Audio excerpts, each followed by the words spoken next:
Kearney. Loper script helmets.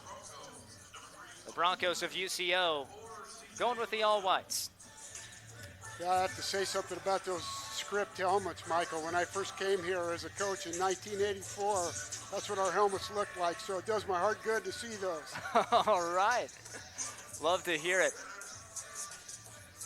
Oh, they used the giant K with a UN inside at Shadron, did the traditional Loper logo in week 2, so plenty of uniform combinations for this blue and gold bunch. I'm proud to say that I've been part of all 3 of those helmet combinations when I was coaching, so I guess that tells you how old I am.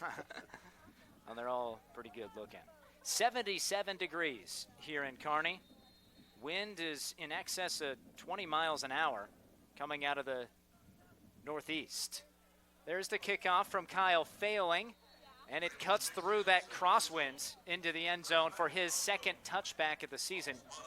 And UCO's offense trots out 656 yards per game. They just dropped 57 on the number 2 ranked team in the country. Now their first game of the year was against an NAIA squad in Langston, and they put up 72. Asterisk by that, but there's no doubt this offense can move the football.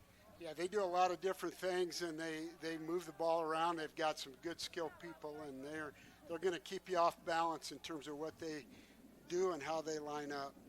Jet Huff is the quarterback, a sophomore, 5'8", 190 pounds, and it's a handoff on first down that goes for a first down. That is Jalen Cottrell, 6'2", 180-pound junior, his 27th carry already this year. He's averaging 10 yards per carry. That's what he got on that snap. Now they'll go in a hurry, fake the handoff, and a completion. The offense humming to start out. That one right into the arms of Ashton Schumann.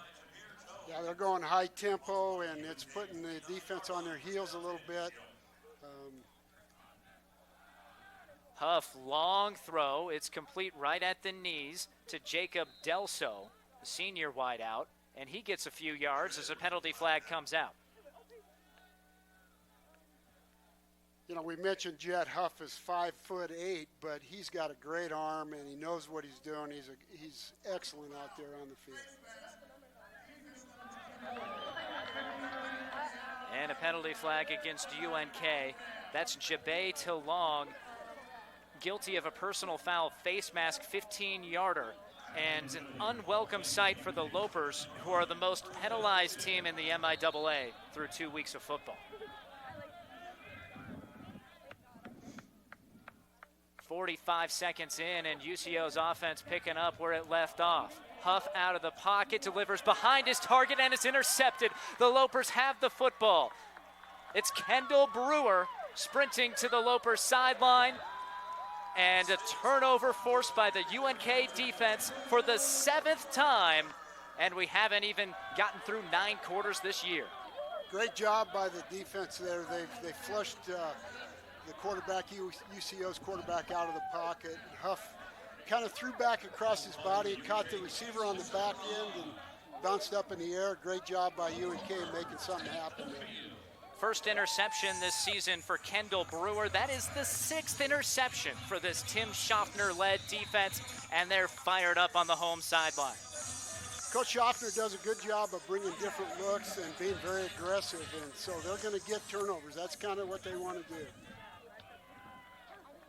UNK's offense has done what it's needed to get to 2-0, but hasn't put up gaudy numbers. Jones on first down, a challenging throw, looking to the left sideline, incomplete. Trying for his running back, trying for Stephen Lewis along the left side at 2nd and 10. Yeah, the tight end was a little bit late getting out into the flat. They worked on that all week long to try to make sure that they got the edge sealed, and UCO played that pretty well, kind of got in quarterback's face. Jones wants to throw again. Moving to his left, going deep down the seam. It's incomplete, and a penalty flag comes out. Lewis kisses to the crowd after drawing that penalty. he knew he had a better chance to get the penalty than the football. Yeah, that was a little bit overthrown, but it was a good decision by Reagan Jones to make that long throw because he had a step on the defender. Willie Rice called for the penalty, a sophomore out of Georgia, and the Lopers get a first down. Both sides with 15-yard penalties in their opening drives against the defenses.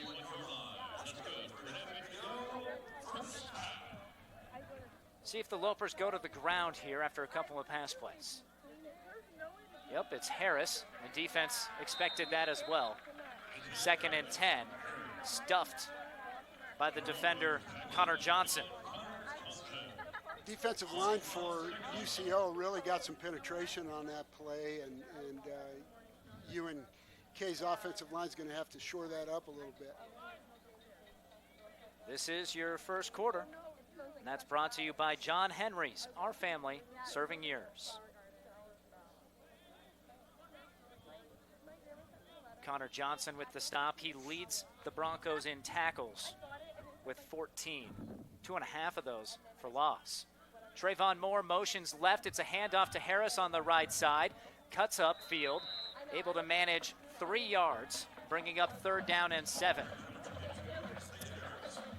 UCO lines in a 3-3 defense, and so it's sometimes going to be difficult to judge where they are. And in that case, there just wasn't somebody to block that overhang defender there. Trayvon Moore. He was already breaking out along that left side. Yeah, unforced errors are going to play a role in any game, and you hate to see that because UNK got a little bit of a break there. You see at the top of your screen, in the slot on the left side, Moore. Might have been going to block. Yeah, I think we're going to run maybe a tunnel screen to the wide receiver, and he was trying to get a head start. So that backs up the Lopers. 3rd down and 13.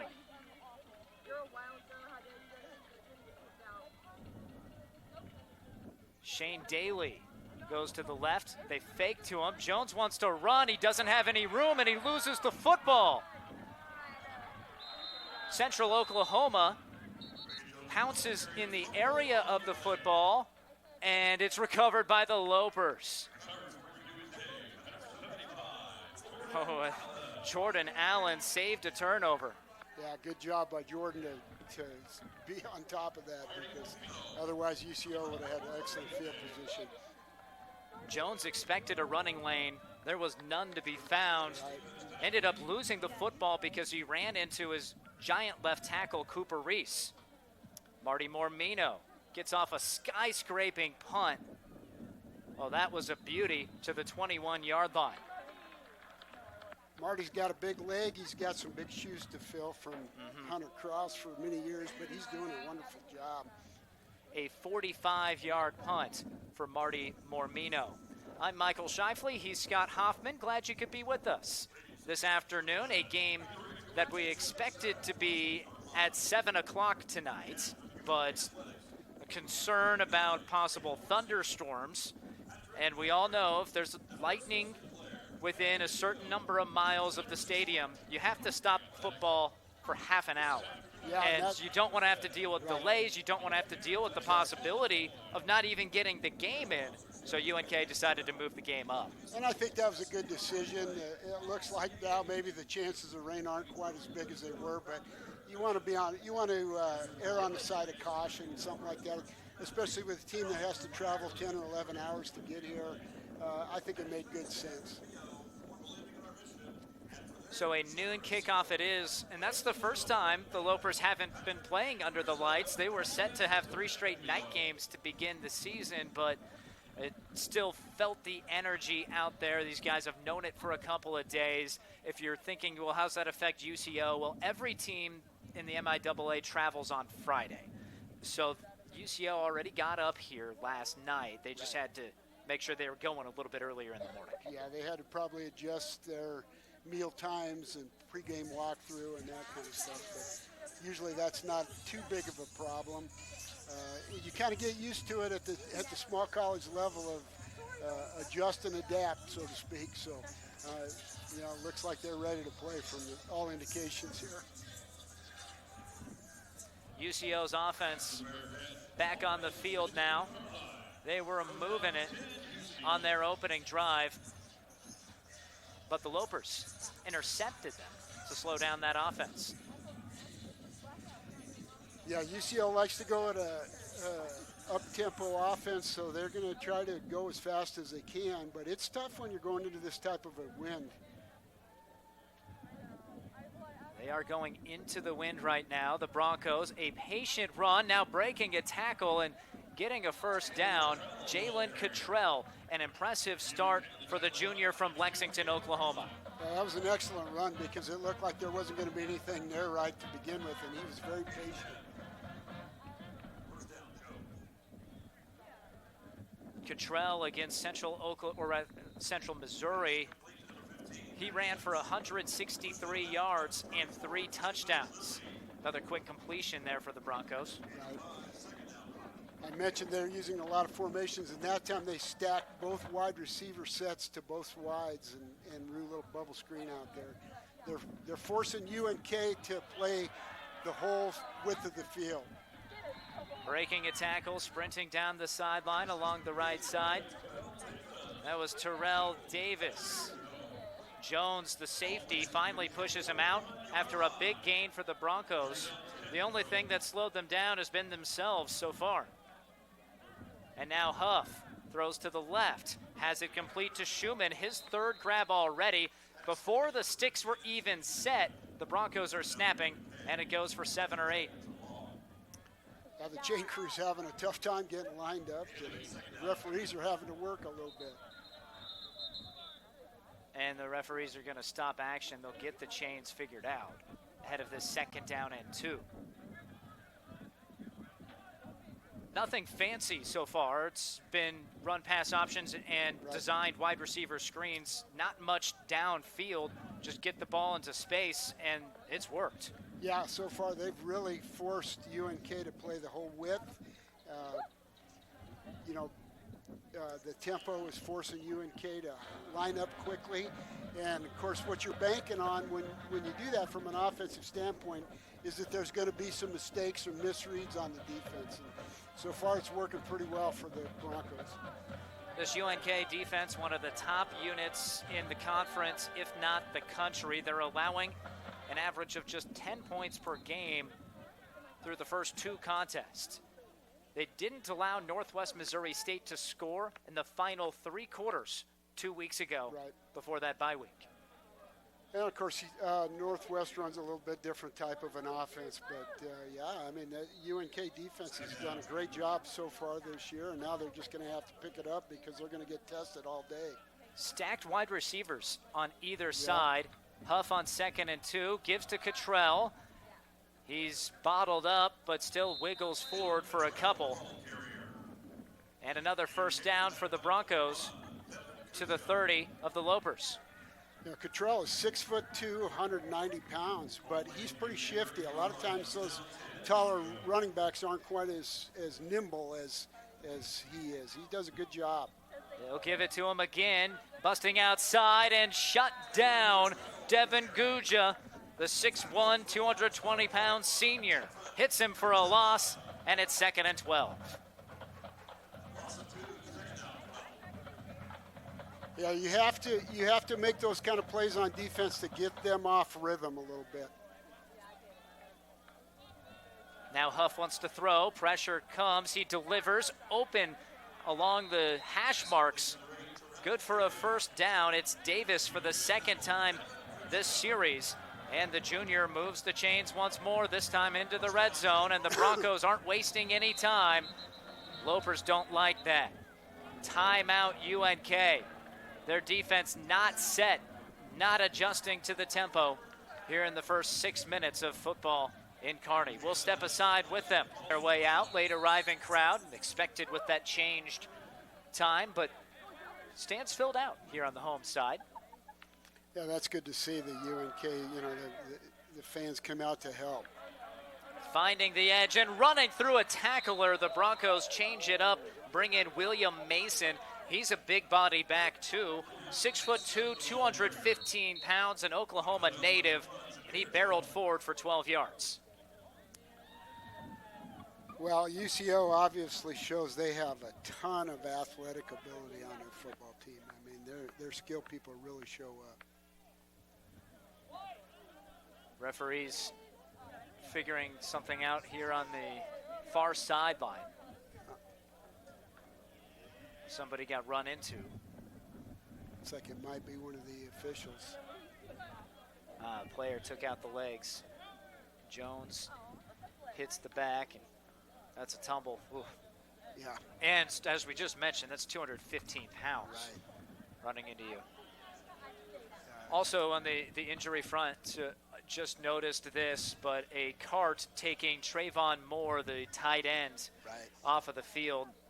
He has the opportunity to be a real difference maker for this offense. Still waiting to explode this year, but it doesn't look like he'll be able to today. No, and that's disappointing. He's really kind of come on a little bit this year. Had a great week of practice, and you know, it's unfortunate. Hopefully it's nothing too major, but usually with a cart, you hate to speculate, but a lot of times it's a leg or something like that. So. Our officiating crew today led by John Adams. A presidential group of stripes out there. They're all on their feet now. This may be benefiting the Lopers a little bit. Slow down the Broncos ahead of a 1st and goal from the 3.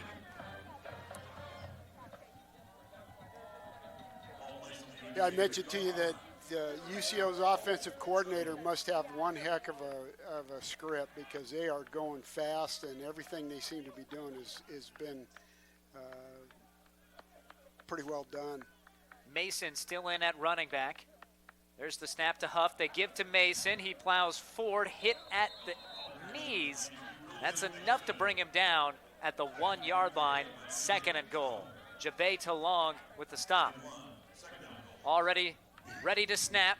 Huff again. And Mason stacked at the line at the 1. So 1 yard on each of those 2 carries. 3rd and goal from the 1. Great job by the front 7 of UNK. Now, I would expect some type of an RPO or something here, a little fake up inside with some kind of a screen outside to the wide receiver or something here, or a play action. The Broncos made a substitution, which means they have to allow the Lopers to do that. They bring in 385-pounder Stephen Mattina, but that's not enough. The Lopers still need more time. Linebackers coach Jesse Ornelas charging out to the numbers to make that and let his defense know they need to get situated. That's 2 defensive timeouts for UNK. They're trying to preserve this tie. 2 timeouts on defense. That one ahead of 3rd and goal from the 1. Can UNK stuff the Broncos?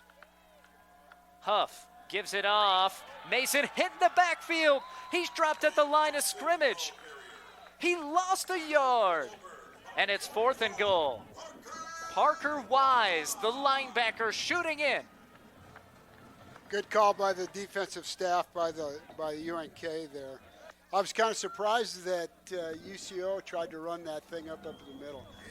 It's 3 straight runs up the gut for the Broncos, and their offense remains out. 4th and goal from the 2.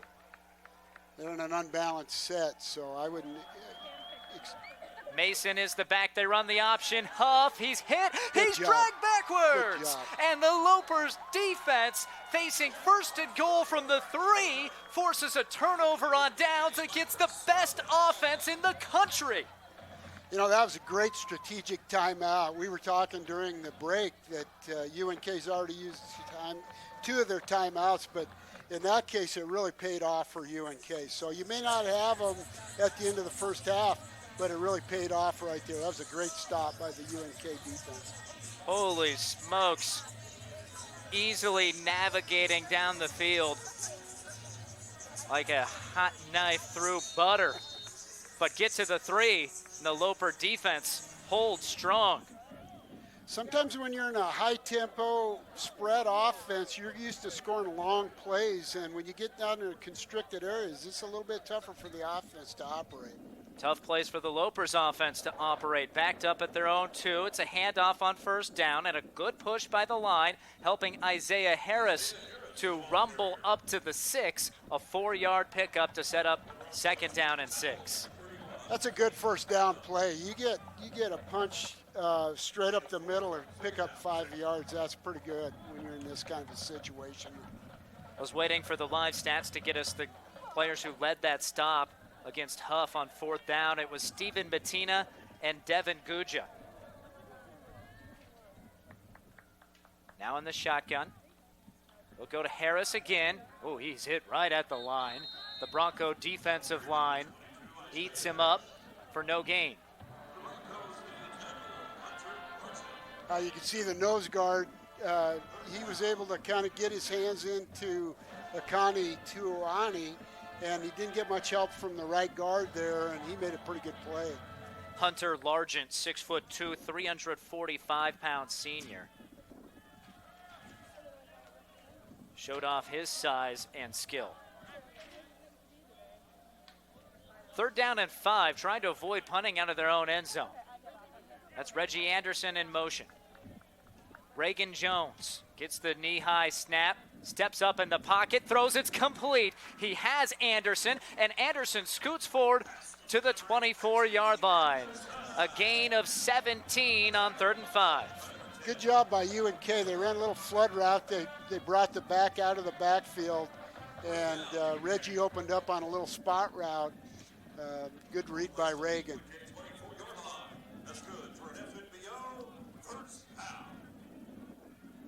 First down for the Lopers. They'll go back to the ground game. Foot in the ground and turning upfield.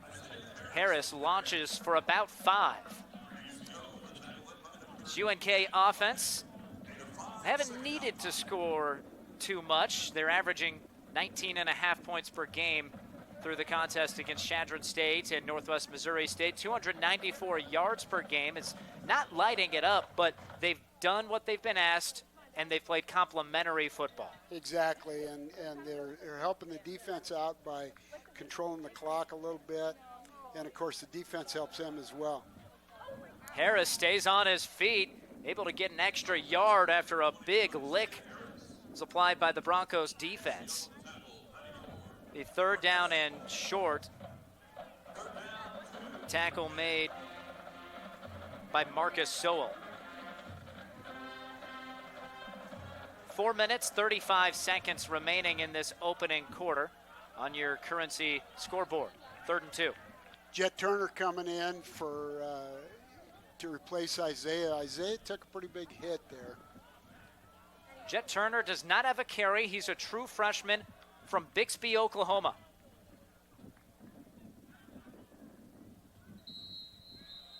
Before the snap, a timeout, and UNK has used all 3 of its first half timeouts with 4:11 remaining in the first quarter. Ryan Held beckons his guys back over. Fascinating setup there. We'll talk about it here in a second after this break on News Channel Nebraska.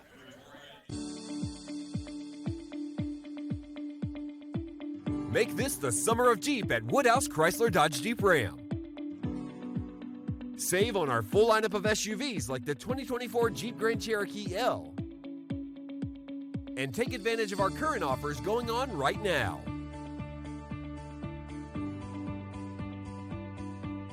Visit one of our 2 convenient locations in Blair or Bellevue today.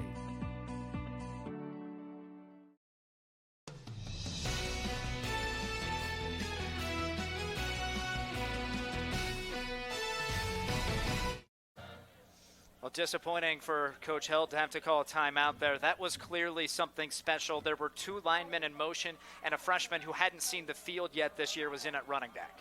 Yeah, UNK's worked really hard on some of these wrinkles in their short yardage game, and they've got a few different looks that they're Reagan Jones, the quarterback, split out wide to the right. Tyler Perry in as the Wildcat QB. He runs up the middle. He's hit just short of the line to gain. 4th and less than a yard. That's going to be very close, but I think he came up a little bit short. He probably should have followed Jet right up into that hole. He kind of bent it back a little bit. I think he might get that extra yard. Zane Adams, the 6'1", 280-pound senior for UCO, comes in to lay that first down saving tackle. And a promising start to the Loper drive fizzles out at the 32.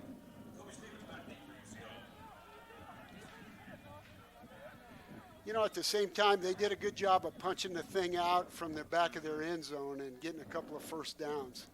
Huge high hop, my goodness. You don't see a punt bounce 20 yards in the air that often, or 20 feet in the air. Right. It's marked out at the 20, so another good boot. That's 48 yards from Mormina. Michael Shifley, Scott Hoffman with you. No score yet. There's 3 minutes and 17 seconds remaining on the Currency scoreboard here in the first quarter. We're working to get that scoreboard back up for you, or that score clock back on for you here in a moment on a windy day for football. That wind is coming out of the northeast, meaning it's left to right as we view it.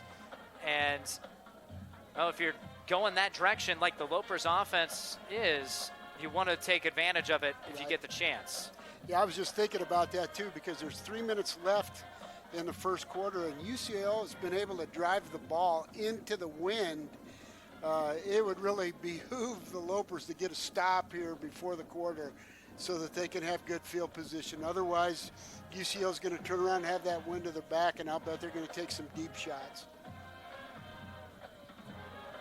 Checking out statistics to this point, UCO already up to 113 yards of offense. You can see how they've been able to score 65 points a game. That's an average of more than 7 yards per play. Yeah, and if I recall, last week they hung 57 on Central Missouri, and it was 0-0 after the first quarter. So yes, they've got the ability to put points up really fast. Meanwhile, the Loper offense, 10 plays, 29 yards. They did get out of the shadow of the end zone that last possession, which was critical. Also ran some clock, but an offense that's struggled to put up tons of points has yet to here in the first quarter. Yeah, and they've had opportunities. They just haven't been very consistent through 2 games.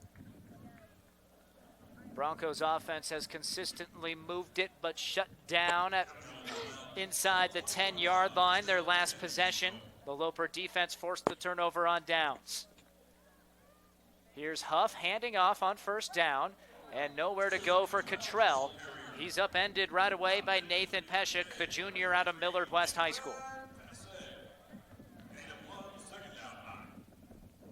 12 minutes gone here in the opening quarter. 2nd and 9. Back to Cottrell. He's bottled up. 3rd and long. Much better job by the UNK defense against the run the first 2 plays of this series. And now in an obvious passing down, can the Lopers force a 3 and out?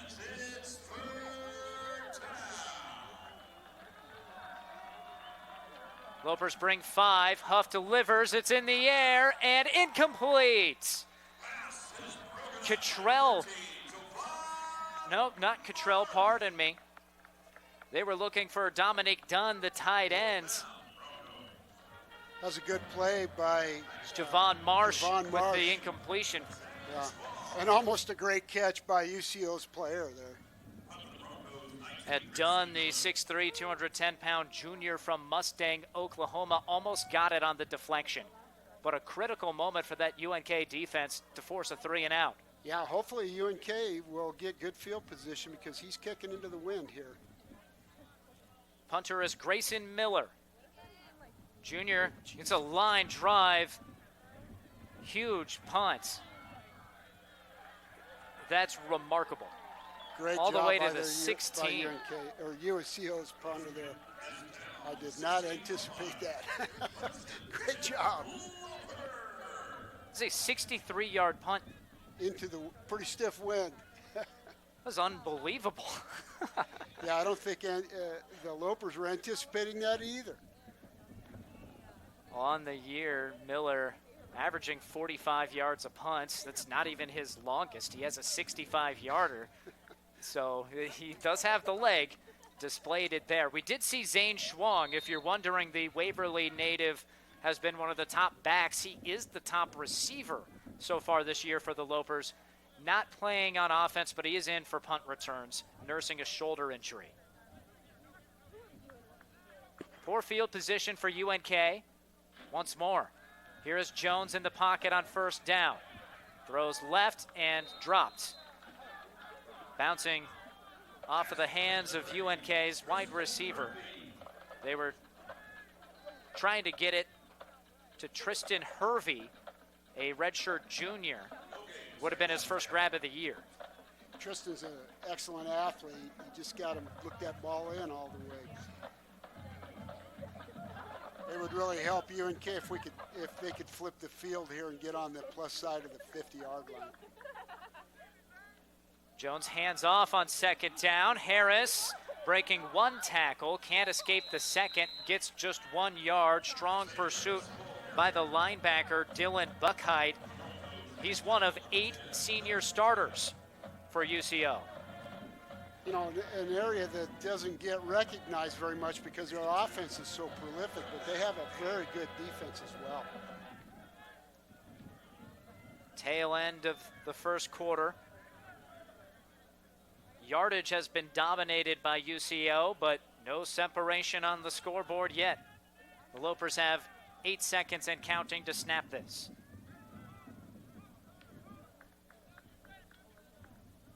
Jones gets it off. Plenty of time, thinking about tucking, and maybe took a little too long to decide to do it. Falls forward for a few yards. Yeah, I think if he'd have just kept running, I think he'd have got a first down there, but he tried to pull up and throw it. Just didn't work out. Central Oklahoma getting a strong tackle that time from Johnny Wilson. After he got up laboriously, he waved to the Lopers offense as they left the field. Punters have put on a show so far. Can Mormino keep it going? Not this time. And UCO will get the football on the Loper side of the 50. Yeah, that's but a penalty flag. That was unfortunate. The penalty flag is on the opposite side of the field, about 20 yards beyond where the punt went. Maybe a gunner and a blocker going at it after the play. Yeah, I'm guessing it probably was holding or something.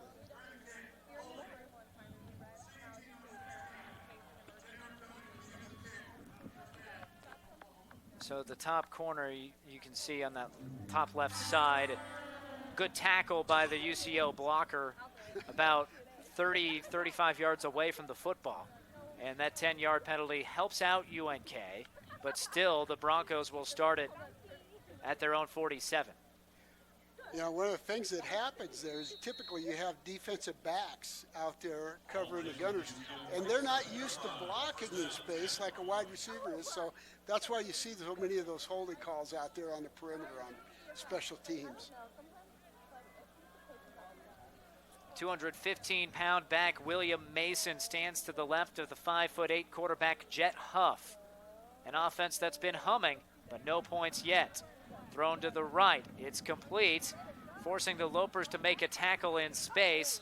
And that's what they do. Jovan Marsh ripping down Madison Ridgeway, but not before he gets a first down. And that was the final play of quarter number 1. No score between a pair of 2-0 teams, Central Oklahoma and Nebraska Kearny. The second quarter comes up next between Central Oklahoma and UNK, but the Broncos have the football, 1st and 10 from the Lopers 41. The reigning MIAA Offensive Player of the Week is Jet Huff. The quarterback makes that throw. The ball's loose, it's incomplete. He tried to get it to Terrell Davis, who's had a fine start to the season, but the junior couldn't hang on to that one. Well, just kind of like I was anticipating, they got the wind of their back and immediately they tried to take it down the field a few yards, and they had the guy open. It was a good job by UNK's defensive back to knock that thing away late. Down on the field, Hayden Poulis, a senior, 6'5", 285-pounder out of California. Training staff examining him 5 seconds into the second quarter here on your Currency scoreboard. We'll take a short break. Loper defense returns to the field. Next in there, it was Gabe Grazier. He's the starting center for UCO. 6'3", 285-pound sophomore heads to the bench. The backup is Reese Trammell, also a sophomore. Misdirection play doesn't fool the Loper defense. Matina and Felton there to unload on Mason. No gain. It's 3rd down and 10. It appears that UNK's done a decent job of making some adjustments up front against the run game, because early in the first quarter, UCO was able to get some pretty good gashes with the run game against UNK. High snap.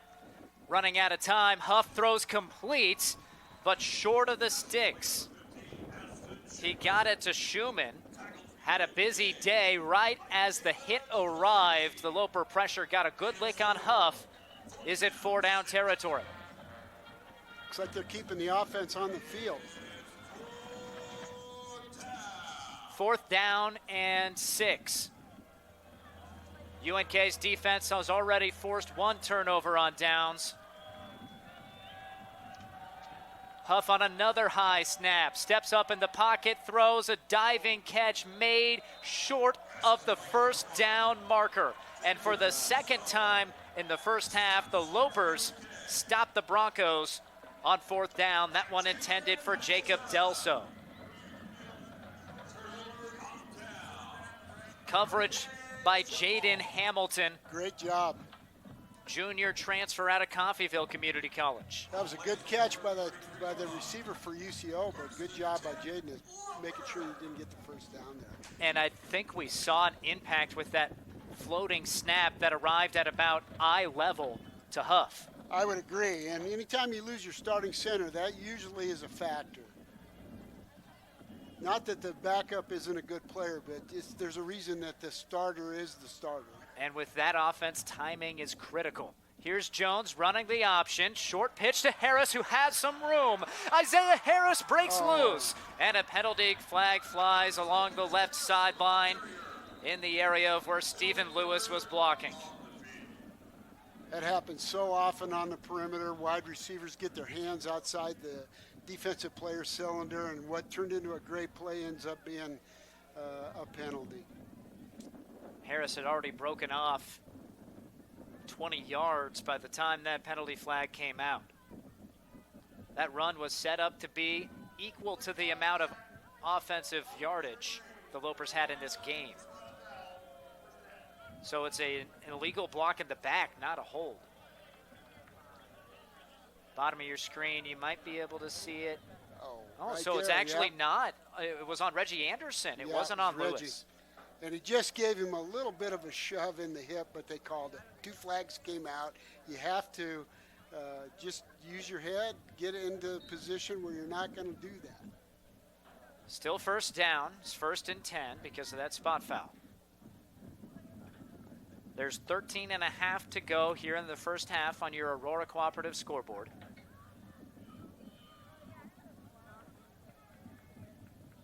Harris stays in the game. They'll give it to him again. Once more a hole, and the former Huskers turning his legs after a spin. Another fantastic run. This one goes for 13. Sometimes running backs just get into a groove, and the more they carry the ball, the better they are. Isaiah has one of those backs. He's not a guy that's going to break off long runs very often, but you can consistently give him the ball, and he's going to chug away. He put his shoulder pads into the waist of Dalton Hurd and pushed the defensive back for another few yards. The former Millard South Patriot showing off his skill here in the first half. Fake to him. Jones all day now rolls out, throws down the right side, and a penalty flag comes out. He was looking for Anderson, who was one-on-one against the far side corner. That was Daniel Ekwese in the area. UNK ran a little switch route down the numbers there, and I think he had his hands all over Reggie. And the junior out of Atlanta is the guilty party. This is your second quarter. Presented on News Channel Nebraska by Steve Carper and the crew at O Street Carpet.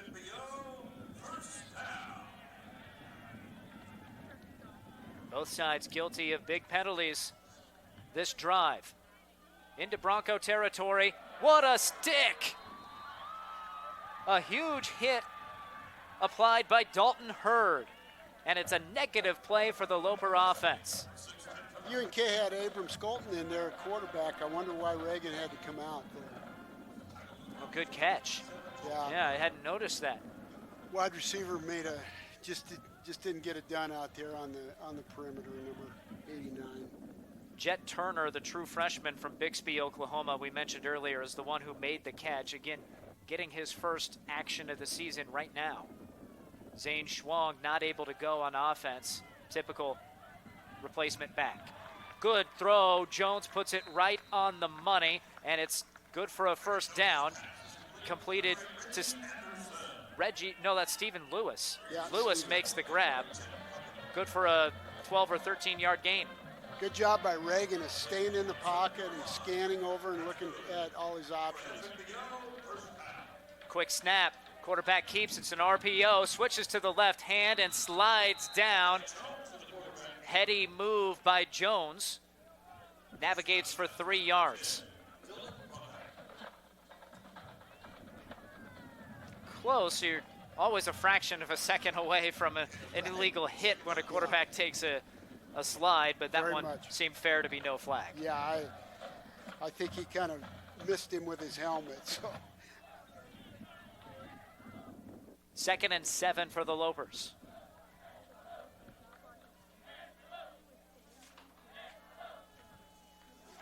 In the game at tight end is Tuni Fifita. Motions to the left slot. Jones is looking that direction. Takes off with it. Reagan Jones is free. To the 10, to the 5, to the end zone. Great job. A 27-yard touchdown scramble for Reagan Jones, and it's UNK who strikes first. UCO's secondary played that pretty good. UNK tried to slide the running back out to the boundary. It looked like he was going to be open initially, and UCO played it pretty well. But what it did is it left Reagan open with some run lanes. He made a great move and great job of running the football. Pritchard for the point after. And it splits the uprights. 7-0 UNK in front of UCO with 10:28 to go in the first half on the Aurora Cooperative scoreboard. At Nebraska, so he obviously has the ability to run a little bit. So that's an excellent option for UNK. Yeah, Jones has now run for 3 touchdowns on this season, and you think back earlier, a couple of possessions ago, where he was hesitant to take off and maybe could have got close to a first down or had that first down had he done it. Exactly. No hesitation that time. Now kicking off into the wind, and it's caught at about the 38. Kyle Failing just doing a pooch-style kick there, not even going to try into that diagonal wind in excess of 20, probably about 30 miles an hour from the northeast. Yeah, UCO's defense, tight end on kickoff return did a great job there, because I think UNK was kind of hoping that thing would hit the ground and have an opportunity to recover it. Good point. It was a nice catch and a fall forward for the Bronco.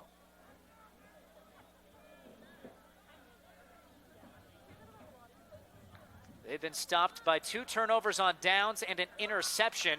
That is an incomplete pass in and out of the hands of Jacob Delso.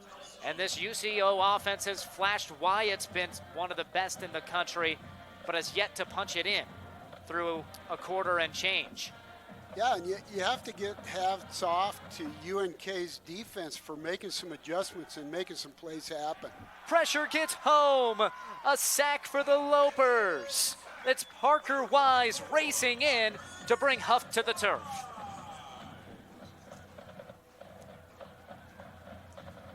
The Kearney native gets home, and it's a loss of about 8 yards. 3rd and long, Huff in the pocket, looking down the seam, and the defender falls down. Jones lost his footing, and a huge conversion on 3rd and a mile. Good pass to Dominique Dunn for the Broncos. Yeah, that's unfortunate. Jameer was in pretty good position and just lost his feet. Otherwise, I think he'd have made the play there. And the Broncos are going in a hurry again. Quick pass, incomplete. That was a dangerous one. Plus, there's a penalty flag near the Broncos sideline. Offsides on UNK.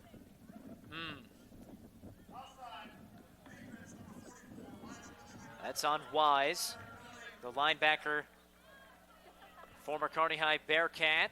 Shout out to the Bearcats. Big win on this field last night, taking down number 4 Omaha North, showing that Central Nebraska can hang with the metro area last night. 1st and 5 for Central Oklahoma. Mason back in at tailback. It's a wide receiver screen and lots of room. 1st down yardage on the quick pass to Terrell Davis.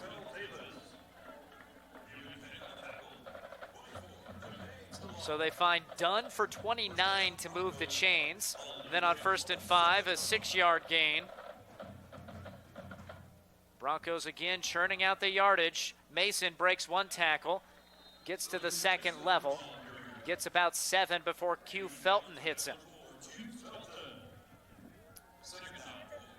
No chance to sub for the Loper defense.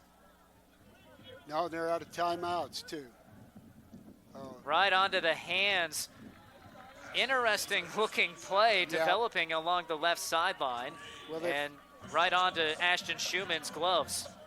They're counting on UNK playing the short tunnel screen, and that's what happened. The guy released upfield and got a good bunch of Huge yards. hole up the middle. Mason exploits it and gets near the 1st down marker. They'll mark him just shy at the 5, 2nd and about a yard.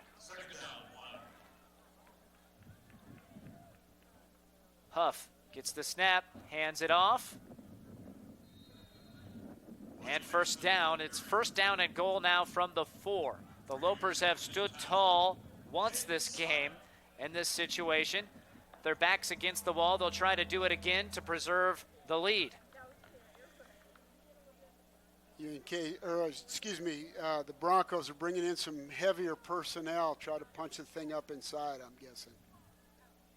Huff keeps. Nobody home on defense. And the first-year Bronco quarterback sprints in for the first score of the game for Central Oklahoma, and they're an extra point away from tying it up.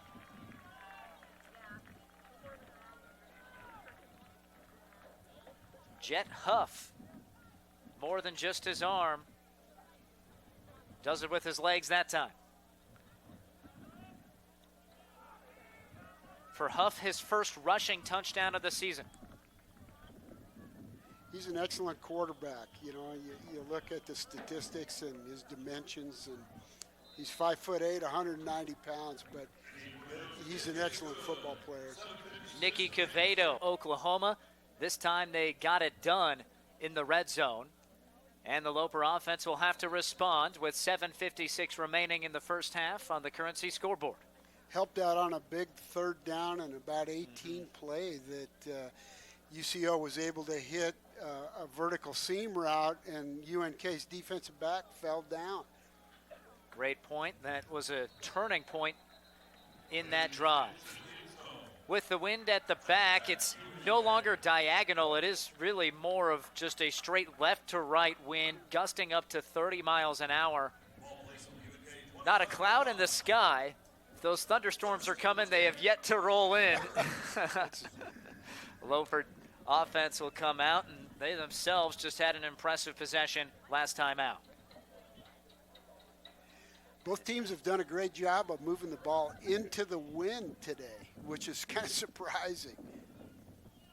That will be the test for the Lopers here. Harris is the back to start this possession. It's Tyler Perry motioning on the right side. Jones looks left, throws, has the short completion dropped. Running room for days for Tyler Perry. He could have had 20, 30 yards. I was kind of surprised that UNK's quarterback, Reagan could have he could have taken off and run down her, but it was a good decision to hit Tyler. Tyler just got to make that catch. Converted quarterback Tyler Perry. He's the one that gets the Wildcat snaps for Nebraska Kearny. They'll change the play call ahead of this 2nd down and 10 snap. Lots of motion and movement. Bronco defense is also shifting around quite often. Jones throws, lots of contact, catch made. Good job bringing that one in. There's a penalty flag on the far side. That was Fifita. False start or illegal procedure.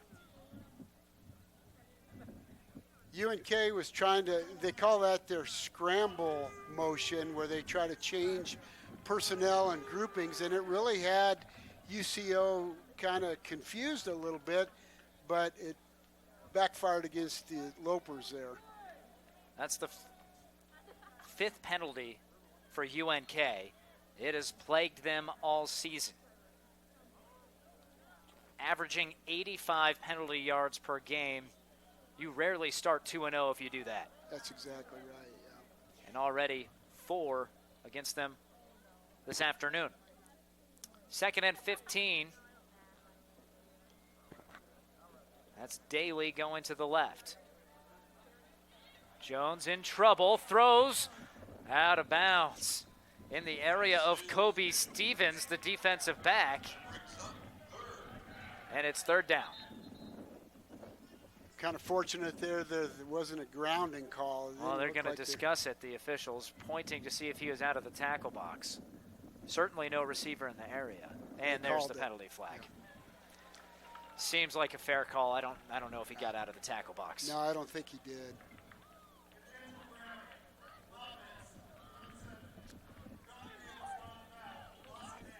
So a spot foul, loss of down. This will be 3rd and greater than 20 yards. Into the wind, and now if you don't get the first down, you're going to have to punt into the wind and give UCO probably pretty good field position. If you're Central Oklahoma, the only thing you can't do is commit an automatic first down penalty here. Right. Jones, lots of time here on the play clock, 15 seconds to work with. Getting a new play call with 5 wide receivers.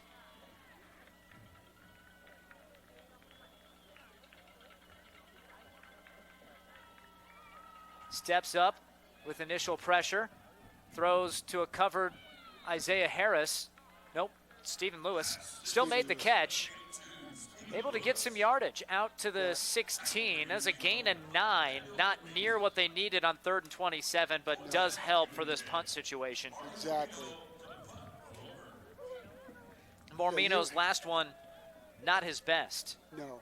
He'll be punting to Terrell Davis here. And Davis is standing in Loper territory. Knee-high snap.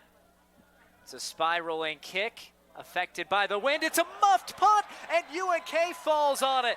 Davis had it bounce right off of him, and the Lopers have it at the 45. David Lilly, the senior from Bishop Neumann High School, collects the football. Well, that's a huge break for UNK, because that was not a very good offensive series just before the punt. So hopefully they can redeem themselves a little bit. Now they've got good field position, and maybe they can drive the ball down the field and get something on the board. We are 2.5 games into the 2024 season, Scott, and UNK is +8 in turnovers. Well, anytime you can do that, that offsets some of those penalties that you happen to do and that kind of stuff. So they need to take advantage here. They forced 3 turnovers in each of the first 2 games of this season, and already 2 here this evening. That one happening on special teams. It just glanced off of the fingertips of Davis. Harris explodes, runs right into the Bronco front, gets just 2 yards. And UNK now, their backup center Dawson Fox has had to go in because it looks like a Connie Tuioni, the starting center, has maybe a hand injury. So now both teams are probably playing with their backup centers. Stay with us for halftime, folks. We look forward to bringing you the halftime show presented by Visit Kearney. Find it all in Kearney. And the reason I mention that is UCO's defensive interior, their nose guard especially, has been pretty active. It's an option to the left. Jones keeps and has room. There's Reagan Jones along the left sideline, ushered out of bounds at the 22. You know, great call by the offensive staff, by UNK there. Just enough option football that really keeps the defense on their heels. Great job by Reagan. A 30-yard sprint for Jones. The Lopers are near the red zone. Harris gets into the red zone, plunging to the 17, a 5-yard pickup on first down. The Lopers are going fast, keeping the same personnel out there for the 3rd straight play. Jones wants the snap and gets it. Off to Harris it goes, and Harris continues to make good ground. They'll have to stop play because Shane Daly's helmet fell off. That will give the Bronco defense a chance to get subs in there and slow down the UNK offense. A little role reversal here midway through second quarter.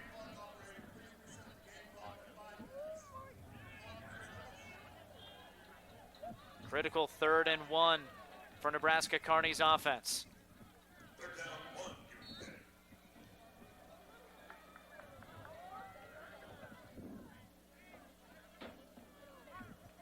Five players near the line of scrimmage for the Bronco defense. Lopers flip which side. Their tight end and running back are on.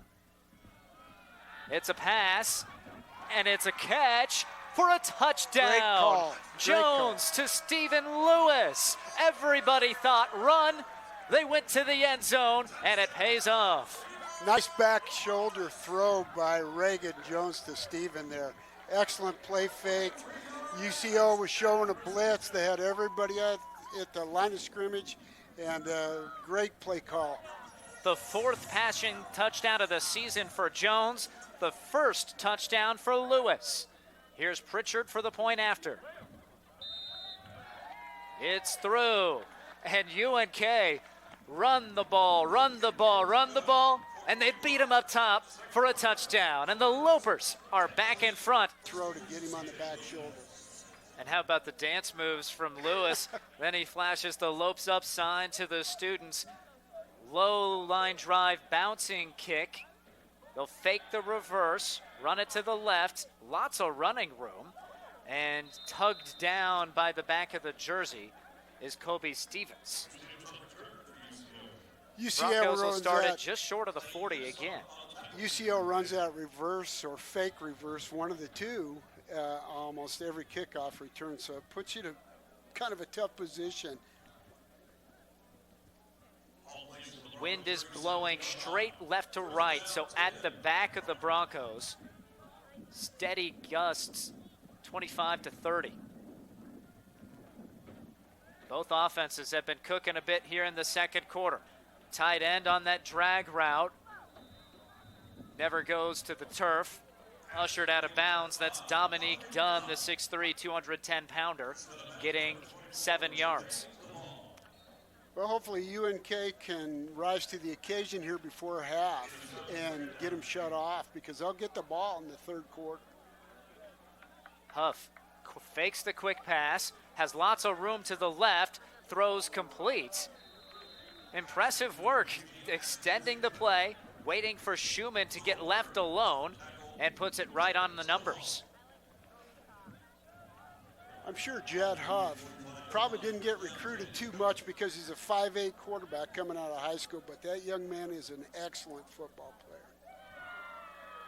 His first year as a starter. Here, play action. That pass tipped. David Lilly, I believe, is the one who got his paws on it to set up 2nd and 10. Yeah, and if it would have just taken a little different ball or a bounce, I think Jameer would have had another interception and maybe some room to run. Almost kicked off of the shoe tops. Yeah. Huff on play action, faces pressure from Felton. Eludes him to the left and races for 5 or 6 yards. He was planning to roll right. Yeah. Turned left and he had some space. Impressive, but I think I'd have gone the other way too if Q was facing me right now. He's pretty Great point. impressive. 3rd down and about 5, maybe 6. Pressure coming. Huff not panicking and still on his feet. A penalty flag comes out on the sack. Jack Johnson was there, and it would have been 4th and a mile. Instead, it's likely to be an automatic 1st down. I don't know about that call. That didn't seem like a face mask to me. He touched the helmet. Did Right. he get the face mask? It could be a game-changing call. Huff stays strong. Gets past Felton. Yeah, he And he did. got it. He got it. Yep. Yep. Yeah, it was legit. That's unfortunate because that was a big play. Excellent replays here. The last couple of sequences by our crew, seeing that phenomenal touchdown grab and obvious face mask there. Critical penalty against the Lopers. And the Broncos trying to capitalize, turn to the ground game and an 8-yard rush to enter the red zone ahead of 2nd and 2. Last few minutes here of the first half. The Lopers don't have any timeouts, by the way.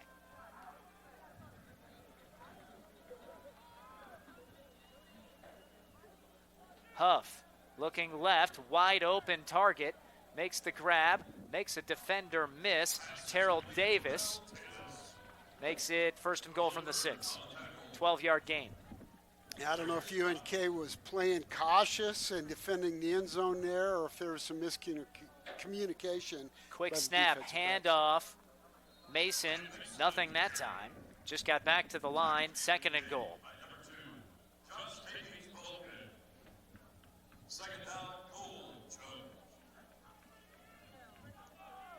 Five penalties against the Lopers in the first half. That personal foul there a moment ago might be the most critical, unless the defense can hold up here at 2nd and goal from the 6. Huff hands it off. Cottrell bottled up at the 4. 3rd and goal. Another big 3rd down. UNK's defense has played pretty well all day and had some critical 3rd downs that have kind of been a little bit of a difference. Nice play by Brewer, the defensive back, coming up in run coverage.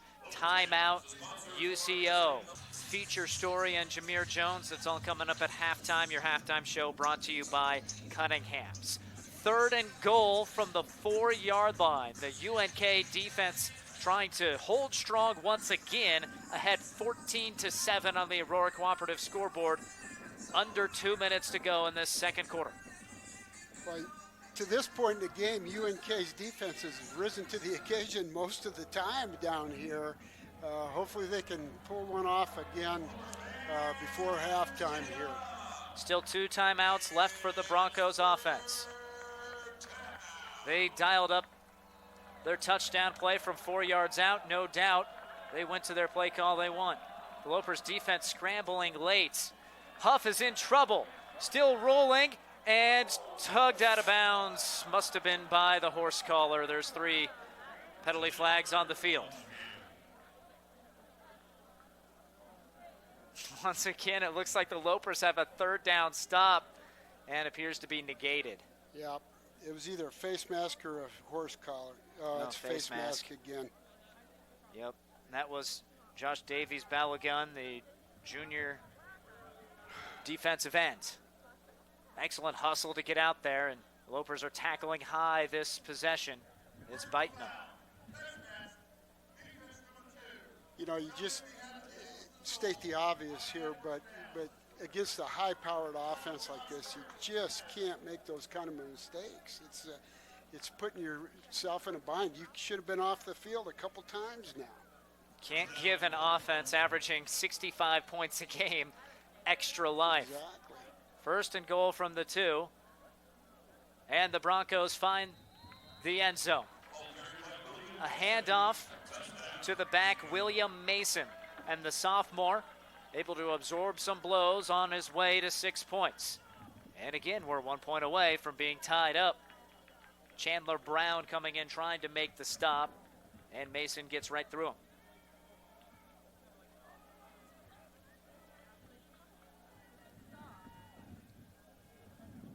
Here's Cavedo, a senior, trusted kicker. Out of the hold of Huff. Splits the uprights. William Mason rushes for his 3rd score of the season to tie the game at 14. The Loper offense will get a chance here, but with no timeouts when we come back to Kearney. 9-play, 62-yard drive aided by 2 personal foul penalties against UNK. The Lopers will see this one for a touchback. 1 minute, 50 seconds remaining on the Currency scoreboard here in the second quarter. UNK doesn't have any timeouts. We'll see how they play this at the end of the quarter. Because this is a factor, because if UCO can get them shut off and get decent field position going with the wind to their back, they've got 2 timeouts left. So UNK really needs to get a first down or 2 here. So you can't really get too conservative. You don't want to just pull your horns in and just try to run the ball up the middle and get off the field. Isaiah Harris has had a really strong game at the running back position for UNK. He's carried it for 52 yards. Gets it here, tries to break free from a tackle, but only gets about a yard. And the Broncos are fired up about it. Jack Puckett, the sophomore, with the stop. And they call timeout. So, again, that clock's going to be a little bit of a factor. No surprise, this Central Oklahoma, there'll be 1:40 on the clock. No surprise that Central Oklahoma wants a chance with their offense back out there. Again, we've said it over and over again, but they're averaging 65 points and 656 yards a game through 2 contests. One against an NAIA foe, but last week they won 57-40 against the number 2 team in the country. This offense is dynamic. What the Lopers defense has done to slow them down, nothing short of phenomenal. They just got bit by a couple penalties that last drive. Yeah, after the first 2 series of the game that UCO had the ball and drove the field, UNK made some unbelievable adjustments and really kind of shut them off. But then they make a penalty or 2 and keeps UCO on the field. Otherwise, UNK would have at least a 1-score lead right now. Lopers really want a first down. They don't want to be punting into the wind with 50 seconds remaining to that Bronco offense. Exactly, and they have the wind of their back. That was Daly in the backfield. Jones throwing, has it complete, short of the first down. Again, Stephen Lewis has been busy this afternoon, and the Broncos quickly call timeout. That play took 7 seconds. There's 1:33 to go. It'll be 3rd down and a yard or 2. So obviously here, if UNK can get a first down, then that'll probably give them a chance to just run the clock and get into the locker room for halftime. That's 4 catches for 42 yards and a score for Stephen Lewis. Man, has he stepped up today. He really has. He made a couple of great big catches with defenders hanging on him, and of course that last touchdown that UNK scored was a good play. He had just 4 catches last year, just 2 catches on the season, but is a focal point of the offense against the Broncos. He's really doing a wonderful job. And sometimes that happens.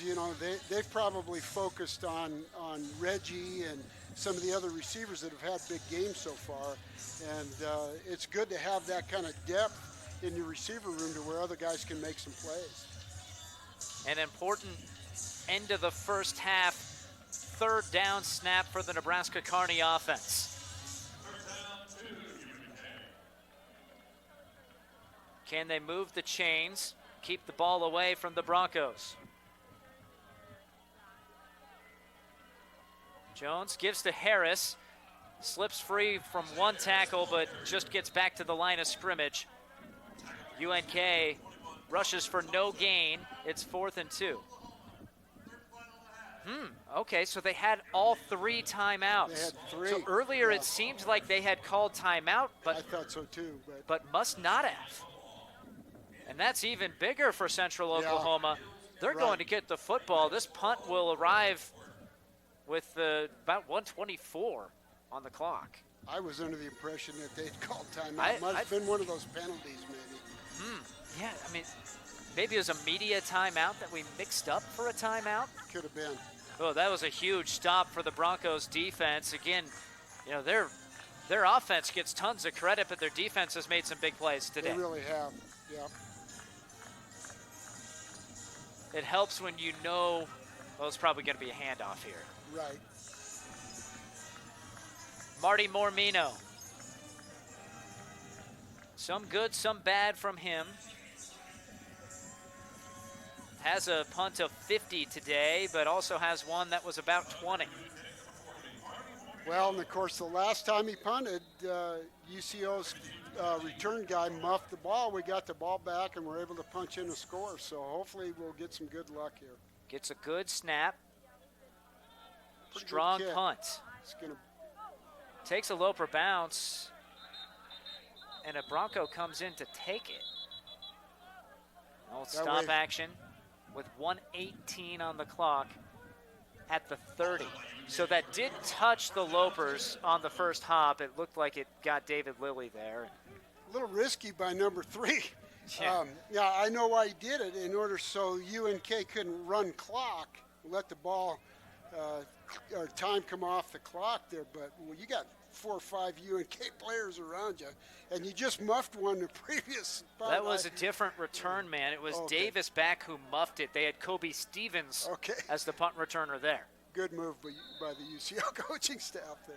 One of the most up-tempo offenses in Division II football has 118 to work with. Pressure comes against Huff, and it gets home. Q Felton. Just get back in the huddle, Q. Felton has been unbelievable this season, and he gets a huge sack there. That's his second sack of the season, and a penalty flag comes out under a minute to play. It was a 2nd down and 13.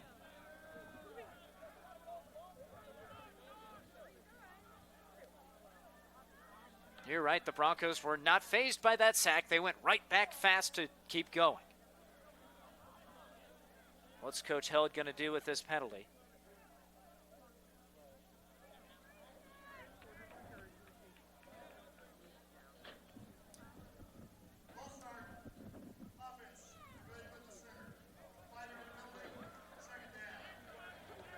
False start.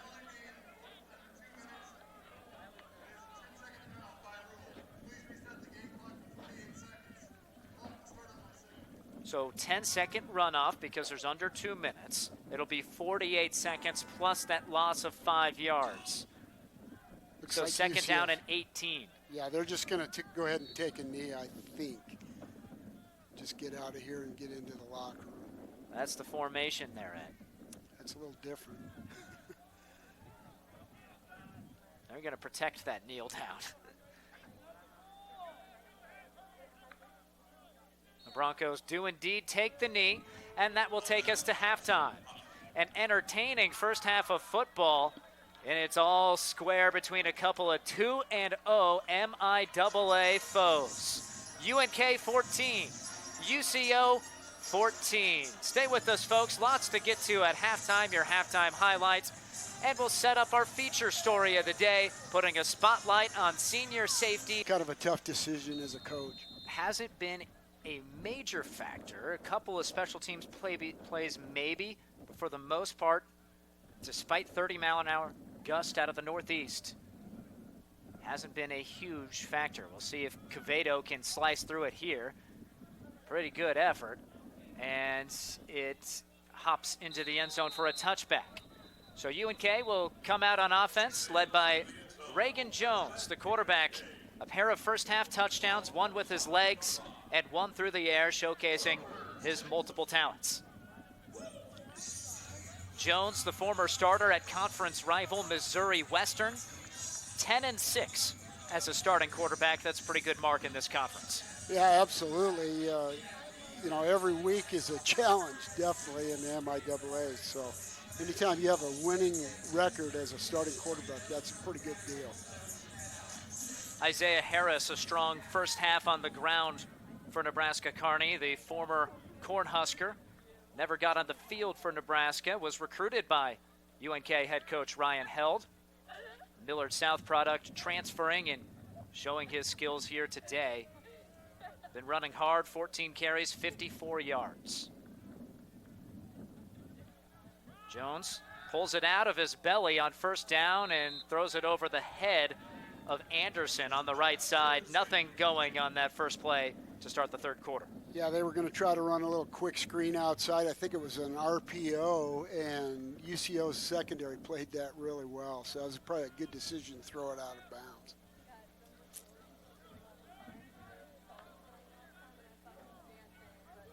Loper's offense averaging 5.5 yards per play. And believe it or not, that's more than UCO. On play action, Jones steps into the throw, and incomplete. Lewis lost it. Yeah. Might have been obscured by the defensive back who had a chance at that one. It was Daniel Ekwese, the junior out of Atlanta, that nearly picked it out of the air and disrupted it. Yeah, that was kind of a tough play because he had a chance to catch that football, and it came over the defensive back's hands. And bounced right off of his thigh. Lewis Right. will want that one back, and it means it's 3rd down and 10. Lots of motion for the Lopers. Jones, plenty of time. Now he's in trouble. Reverses field, thinks better of it. He's still running. Guns it, incomplete, but penalty flags come out. He was looking for Shane Daly Jr. So And that might continue the drive. Yeah, looks like a late hit on Reagan. Pretty How elusive. about this effort Yeah, by the graduate transfer? good effort. Going right left, there. nope. Going right. Oh, Oh, yeah. and he lowered the shoulder. That's almost targeting. It almost looked like Connor it was. Johnson, the senior from Tulsa. Will they get late hit or targeting? It could be both. I did not see the officials afterwards to see if it was a potential targeting call, but it could have been. He definitely leads. My goodness.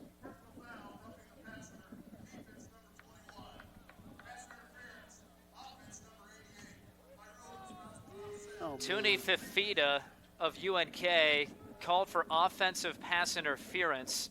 It was a roughing the passer call. And UNK, again, hurt by a penalty.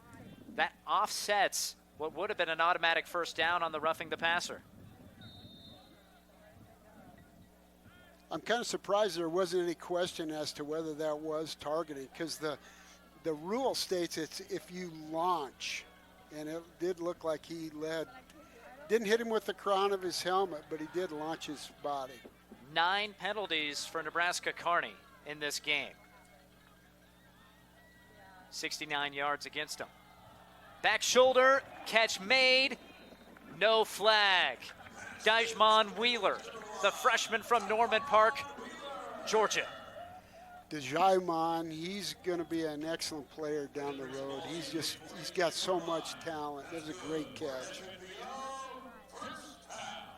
This is your third quarter on News Channel Nebraska. And that's presented by Husker Rehab, treating the cause of pain, not just the symptoms. Wheeler had Division I offers out of high school, had to take a year away from the game. Now he's here at UNK. True freshman getting lots of action early on. The drive continues. Here's Isaiah Harris, wrapped up after just a yard, 2nd and 9.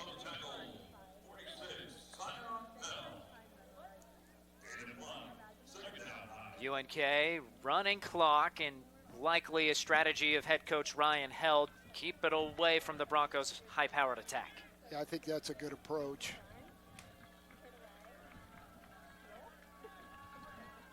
Three in a bunch set to the right.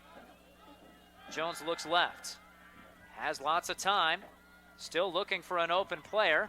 Takes off with it and gets the first down. Terrific protection by the Loper offensive line. Well, that was an excellent job. And then once he decided to run, Cooper Reese, number 79, did a good job of peeling back off and freeing him up. Well, the center for UNK is Dawson Fox right now, the redshirt sophomore out of St. Paul, Nebraska. Ikani Tuiono started at that position today. He's on the sideline. Not sure if he's going to be available in the second half, though. Yeah, it looked like he hurt his right hand, which is his snapping hand, so a little bit like a quarterback. That's kind of tough. Harris gets the carry. Doesn't get anywhere. Cleaned up by Marcus Sowell, the senior out of Rockwall, Texas. Second down and 10. Broncos are doing a good job against the run. They must have made some defensive adjustments, and they've given maybe UNK a couple of different looks. Again, the Lopers turning to the freshman back who didn't play in the first couple of games, or at least not as running back, Jet Turner. Coach Held loves those Oklahoma boys. That's one of them, standing to the left of the quarterback, Jones. Reagan throws right, too tall. And it's third down, trying to get that to Fafita along the sideline. Yeah, UNK's got to do a little bit of better job on pass pro there. They gave up some pressure, and of course that 3-3 look that the Broncos run makes it tough to kind of diagnose where they're coming from. UNK's offense through 2 games this season has scored just 7 second half points. They're trying to start off the second half strong against the excellent Bronco attack. Swing pass to Shane Daly, makes the catch, keeps his balance, but doesn't get anywhere. Maybe back to the line, he gets a yard, and it's 4th down and 9. Here comes the Loper punt unit. Well, hopefully Marty Mormino can hit one and pin him down deep. Kobe Stevens, Daniel Ekwese combining for that tackle. Good work by the secondary of the Broncos. Mormino from his own 39.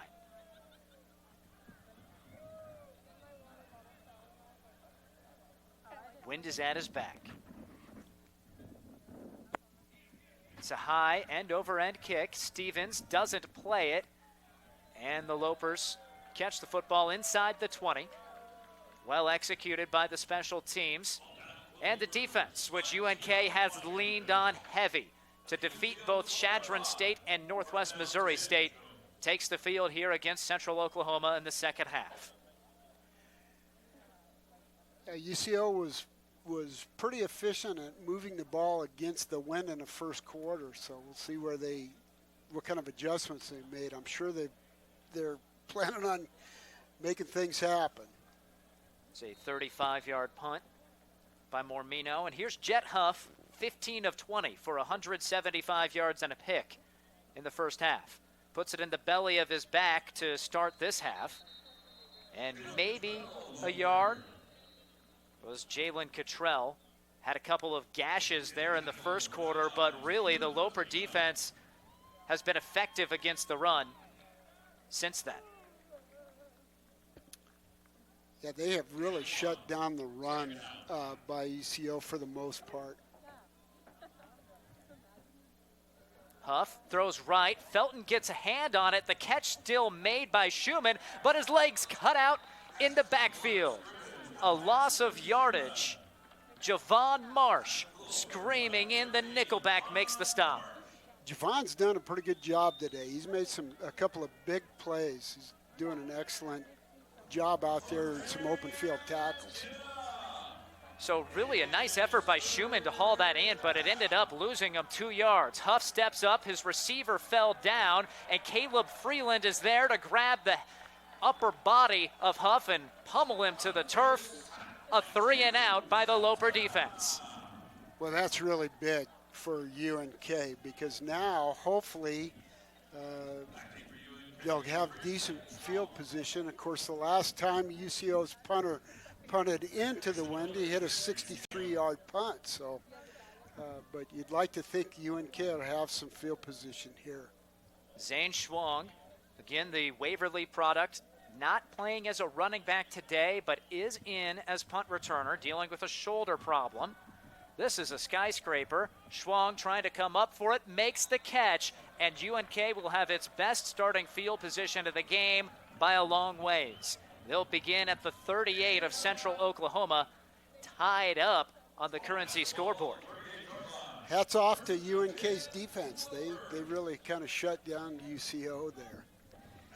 This series has been a fun one since these teams met, becoming MIAA conference mates. They did play a couple of times in the 90s. The series is 7-5. Central Oklahoma with the edge. The most recent game last year was in Edmonds. It was the first game of the Ryan Held era. Lopers made countless mistakes in that game, dug themselves a hole. They were poised. They were going to have a chance with the football late in the game, and they were rolling. And TJ Davis, you could almost feel the touchdown coming, but a penalty running into the punter put an end to that, and UCO escaped with the 24-21 win. Yeah, when I was coaching in the 90s here, we played down there, and it rained Friday night. The UCO had the fastest running back in the country. He was a transfer from Florida State. Oh, my. And he rushed for a lot of yards, but we beat them. They missed a field goal to end the game, and we beat them by 1. So this has been a barn burner series for a long time. As a matter of fact, 4 of the last 5 times the Broncos and Lopers have met, the game's been decided by 5 points or less. Yeah, so both no teams surprise that it's tied up right now. Both teams pretty evenly matched. The Lopers picked in the preseason poll 10th out of 10 teams in this conference. And don't think they didn't take note of that. 2-0 start, they're trying to make it 3-0. Yeah, I think they've proven that they're probably better than the 10th best team. Here's Reagan Jones in the pistol. The Wichita native. Looking to pass on first down. Quick throw, caught, first down yardage and more. Right on the money to Kendall. It's Ernest McDaniel wearing number 10 today, the 5'8", 175-pound junior out of California. That's just a very basic, simple pass route scheme. You release the back out into the flat and read the flat defender, and if he takes the back, then the slant route's open, and that's a good read by Reagan Jones there. Nobody wide to the left. They're on the right side with the ball on the left hash mark. It's quarterback draw, and nothing much there for Jones. Strong tackle made by Johnny Wilson, 6'3", 255. He's a senior starter for the Broncos defense.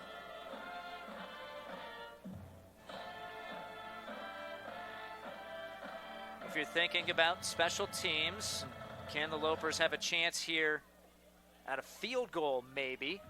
Trey Pritchard has made 1 this year from 25. He's virtually untested his first season playing college football.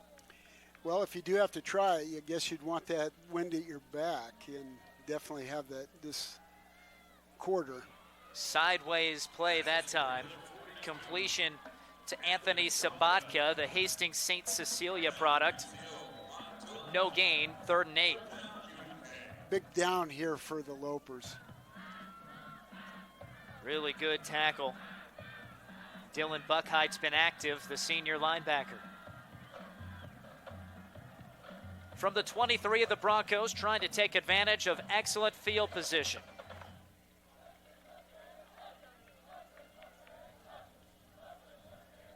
Four wide for the Lopers with no tight end.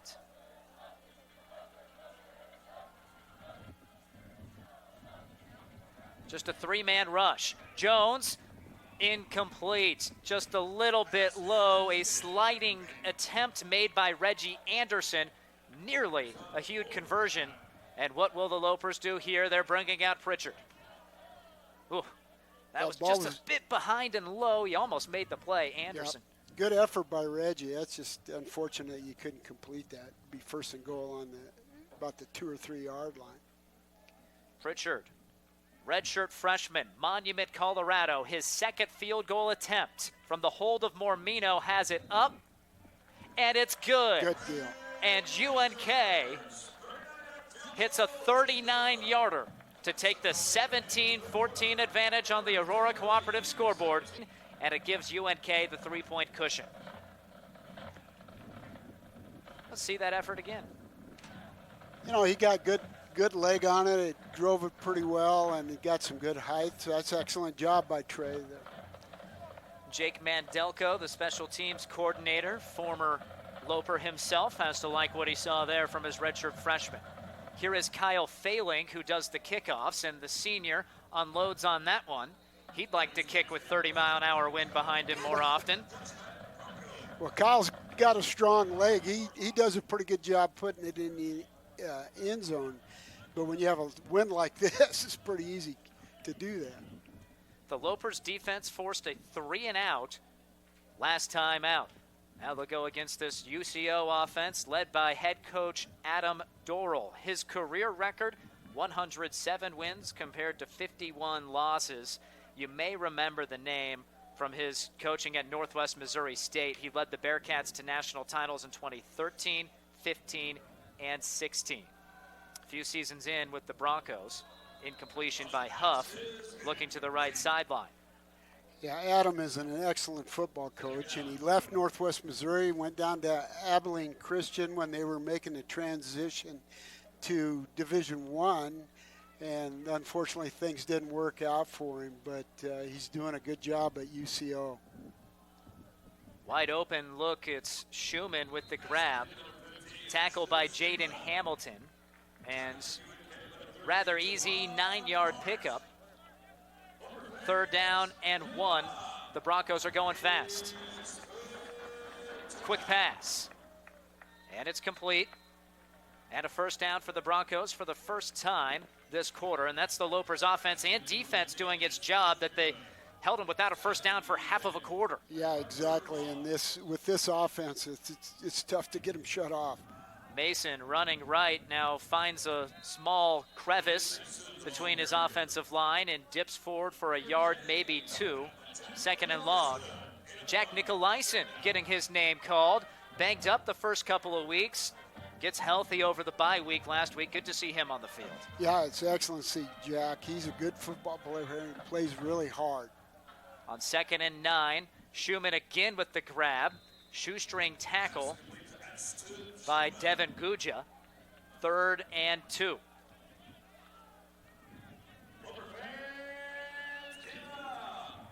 That's 9 catches for Ashton Schumann, the redshirt freshman. And a 1st down and more.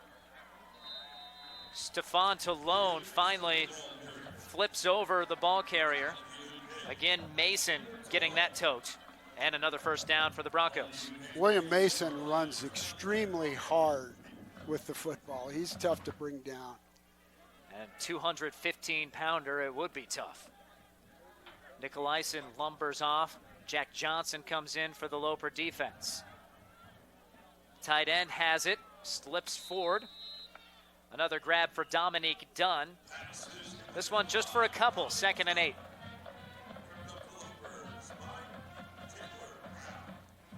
Yeah, somehow you need to try to get UCO out of rhythm a little bit, because when they're going up tempo, it's hard to stop them. Screen pass and good tackle. That helps. That's Willie Rice with the catch. Make that Madison Ridgeway with the catch. That Hamilton. helps right there. Now they're 3rd and 8. Jaden Hamilton playing a good ball game. 3rd down, and let's make it 7. Here's Huff in the pocket. Throws, caught right at the sticks, and a run after the catch goes for a 1st down to Jaden Gray.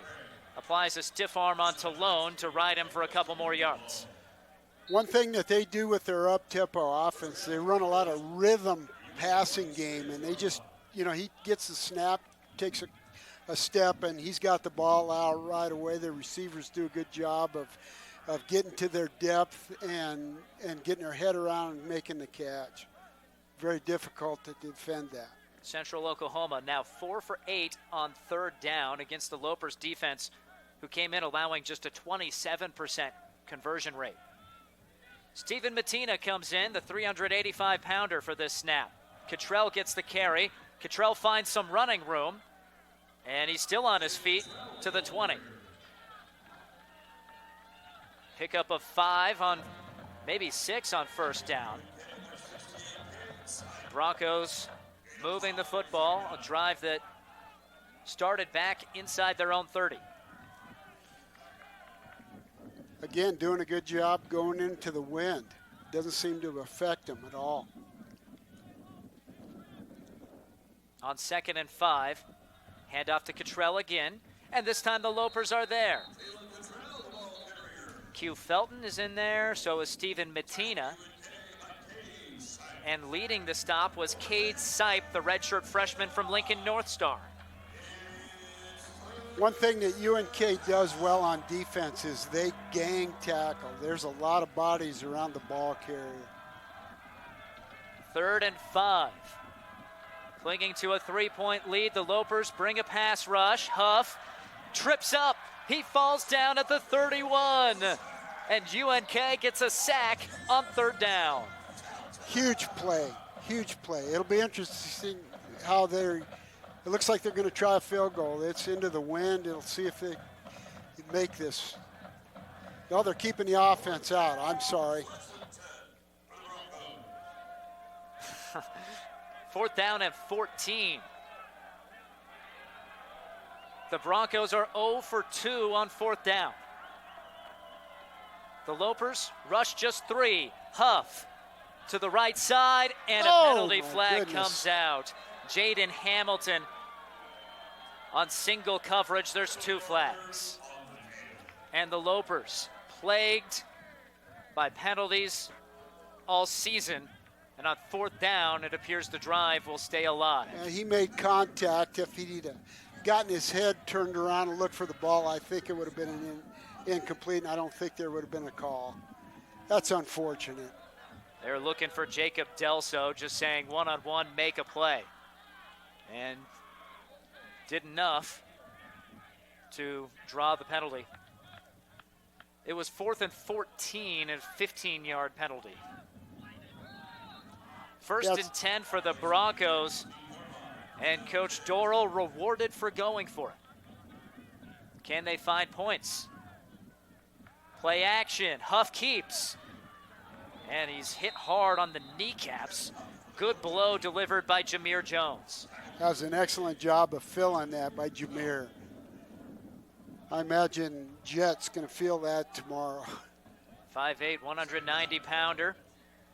Transferred from the University of Houston, where he spent his first couple of seasons. Didn't get on the field.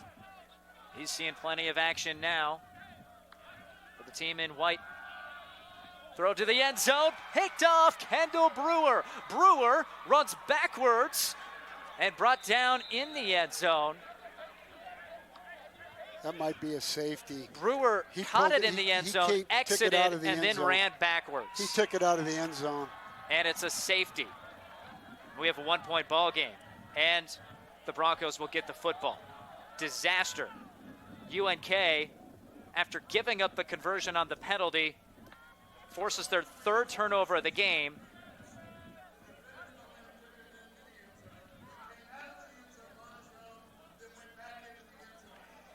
If he'd have just gone into the end zone, taken a knee, his momentum would have taken him in there. UNK have the ball on the touchback. Kendall Brewer his second pick of the day, but this one, a negative play. And the Loper defense, which was just out there for a 13-play drive, will have to take the field again. Their lead cut to just 1. Penalties, decisions. Yeah. Plaguing this Loper bunch. 9 penalties, 84 yards. And the thing that's been negating those league-leading penalty numbers has been turnovers. Yeah, exactly. And, they're plus 9 now.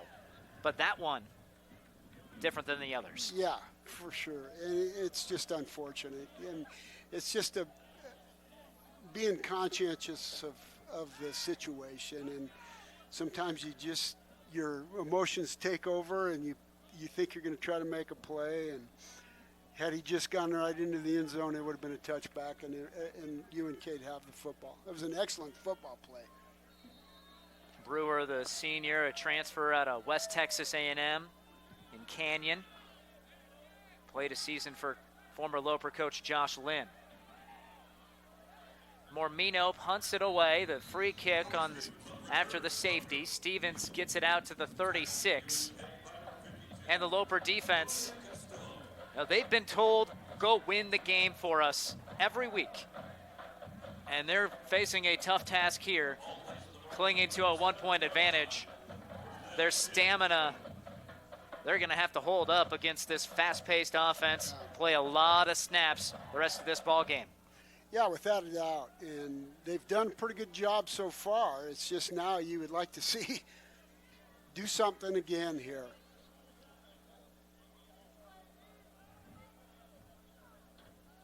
Just under 1:20 to go here in this third quarter.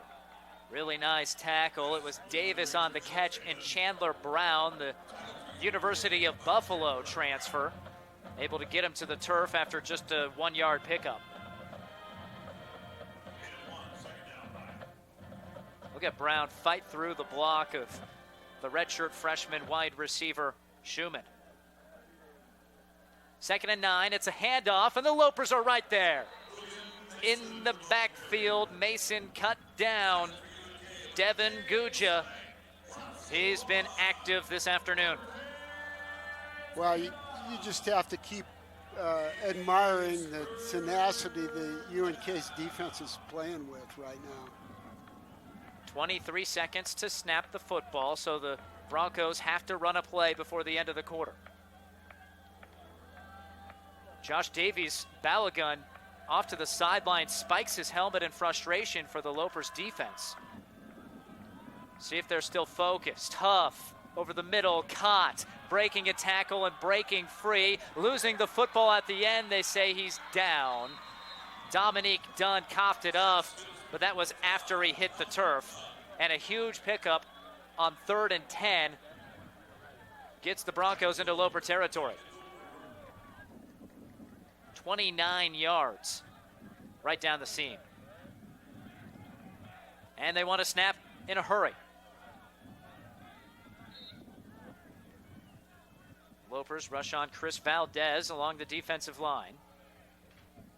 Handoff.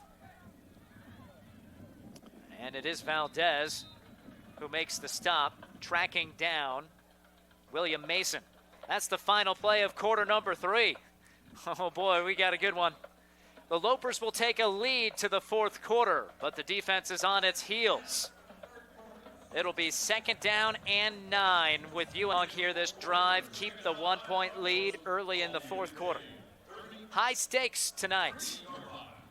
Winner of this game will vault into the top 25 in Division II, and they start thinking, well, playoff hopes, maybe. Well, UNK certainly played well enough for the most part to be successful and win Wide this game. open and dipping past the tackle and racing in for a touchdown is Jacob Delso. The first play of the 4th quarter, a 33-yard touchdown strike. Huff to Delso, and the lead swings to the Broncos. Well, they ran a corner route there, and he was wide open. The safety had to take that over the top and just got there late. Good call by UCO's coaching staff. C.J. Keel, Iowa native, in coverage for the Lopers, and a timeout taken by Central Oklahoma before the point after try. Yeah. Well, I think they're 22-17. Going to go for 2, I think, so try to make it a 7-point game. That makes sense. 8 seconds gone here in the fourth quarter. We'll be back with this point after try next. UNK's been playing offensively. They're, if it's a 5-point lead, UNK can take the thing down the field and score, and all of a sudden you're behind again. So Mason will be the back. To the left side of Huff. Just one wide receiver. Make that 2. And it's an option play. Mason cuts upfield, and he's short. The Loper defense holds strong on the 2-point try. And it's a 6-point, make that a 5-point game. David Lilly came up. He has been all over the place in his senior year. UNK, I don't think you can say enough about how their defenses are playing against the run. I mean, they have just shut them off. Early in the game, UCO was having some success, finding some creases, and ever since about the second series that UCO's had the ball, they haven't been able to run the football very much. 8 seconds gone in the fourth quarter, which is brought to you by Visit Lincoln.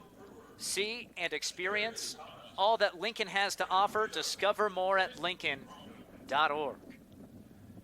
Well, the Lopers trail for the first time this ball game. And the first time in the second half this season. How will they respond?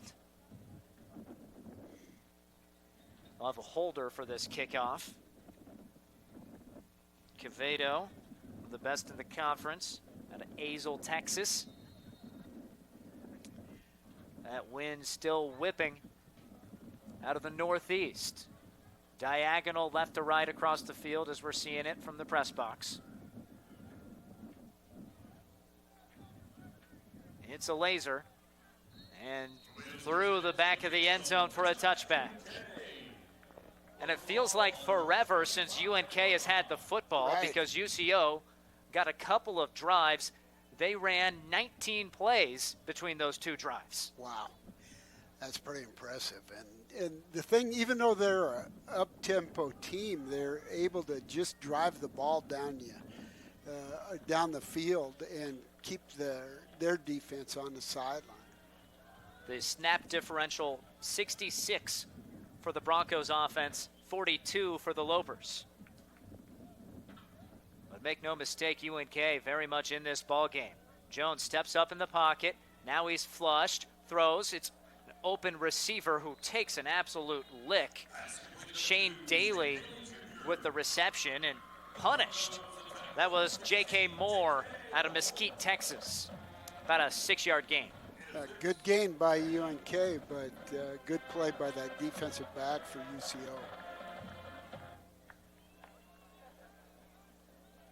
Wheeler back in the game, the freshman wide out. He's in the left slot.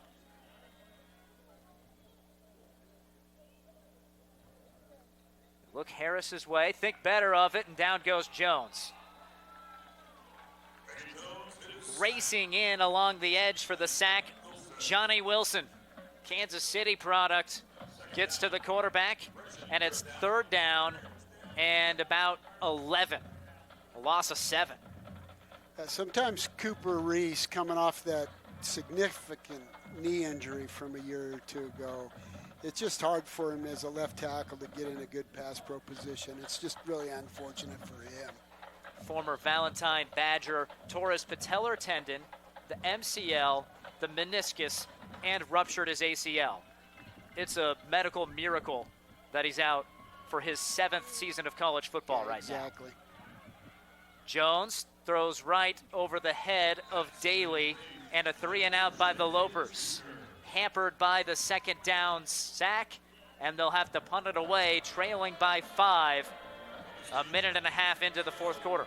Yeah, that hurts. That hurts. Yeah, UNK really needed to get a couple of first downs at least and take some time off the clock and get better field position.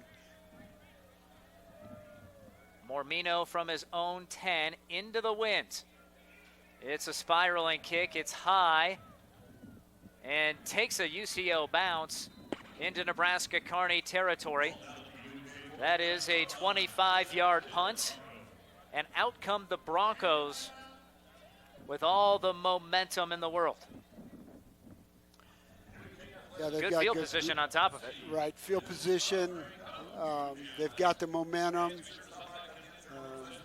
Wind to their back. I mean, there's a lot stacked against the UNK defense, and they're back out on the field after a really long time in the third quarter. Oh, this UNK defense, man, if they've been up to task this season, they lead the league in 7 different categories. They're first in scoring defense, first in yardage defense, first in rushing touchdowns, yards per carry, passing touchdown. It's one of the best defenses through 2 games. It's small sample size. Right. Defense has been really good. There's something different, though, when you have to be out there for more than 66 snaps, and there's still 13 minutes left in this game. Yep. Their depth is getting tested. Their stamina, well, it's going to be on its last straw. You know, that's, as coaches, we talk about complementary football, but that's exactly what your point is there. I mean, you want your offense in a situation like this where the defense has been on the field quite a bit. You'd like to have your offenses establish a drive or two to just give them a chance to recoup. Well, Central Oklahoma exactly where they want to be. 2-0 to start the season. Middle of the conference is about what folks were thinking right in the preseason. But they found something at quarterback. Their offense is humming. Right. And they have a chance, if they hold on to a 5-point lead, this would be a statement road victory after taking care of business at home a couple of games. Yeah, definitely. And I look for them to maybe try to take a couple of shots in this drive to try to put stick a dagger in UNK, if you will. Long pass, and breaking a tackle is Schumann, who now has 10 grabs, or is that even up to 11 grabs? That's his 11th, and he's approaching 100 yards. Not only are UCO's receivers pretty fast, but they're big, physical kids. There's a big hole. Mason spun around. He doesn't get as much as it looked like he might be able to. Still 6 yards on first down before Jameer Jones lays the wood. And you can tell UNK's defense is starting to show the wear and tear a little bit. A steady dose of William Mason. He gets a first down, a 6-yard carry. A bruising back. Mason now up to 54 rushing yards on 16 carries. Now their third running back, number 20, comes in. I wonder what happened to their starter. Cottrell does have some second half carries, but not getting the nod here. They're bringing on fresh legs in Dev Matthews, true freshman from Edmond, and a Loper is down. Yeah, UNK, I think maybe it is. That's Q Felton. Just starting to show some signs of fatigue and just being on the field too much. Felton, the senior from Lithonia, Georgia, might be the best player on the team. And the last thing the Lopers want to see is him down on the field. They're going to help him right up. Guy that took a couple of years off after junior college, where he played for Loper defensive coordinator Tim Schaffner at Butler Community College. And, man, has he been a revelation. Honorable mention all-conference a season ago, and he's playing at a first-team all-conference level this year. Yeah, I think last year, if I recall, he was playing at about 215 pounds as a defensive end. Now he's up to about 245, 250, and what a difference that's made. He was a good player then, and now he's significantly bigger. Josh Davies-Balagun comes back in to replace him. 2nd and 4. Handoff, Mason finds the edge, turns the corner, and William Mason racing towards the pylon, winds up a few yards short. It'll be 1st and goal for Central Oklahoma, who's not meeting quite as much resistance this drive. Yeah, as I mentioned earlier, UNK has done a great job against the run, but now you can just tell they're fatigued. Mason wrapped up, slung down. Good tackle by the Lopers. Cade side, Julian Castillo in as well. UCO's decided they're just going to punch UNK in the mouth here and take time off the clock and wear them down even further. 2nd and goal from the 4. It's been a tough place to move the football for the Broncos today. Handoff. And into the end zone for a touchdown, Dev Matthews. The freshman absorbs contact and plows right through it to score. For Matthews, his first touchdown of the season, and it makes it an 11-point lead for Central Oklahoma. Well, that's, not to state the obvious, but it's just what happens when your defense has to be on the field so long against a high-powered offense like this. And so now UNK needs to gain some composure, get the ball back, get a good drive put together, maybe put some points on the board and get right back in it. Quevedo slings it through. And an 11-point lead, make that 12. 29-17 the score on the Aurora Cooperative scoreboard with 10:51 to go in the 4th quarter. Penalty on the field. This Looks like it might be an unsportsmanlike.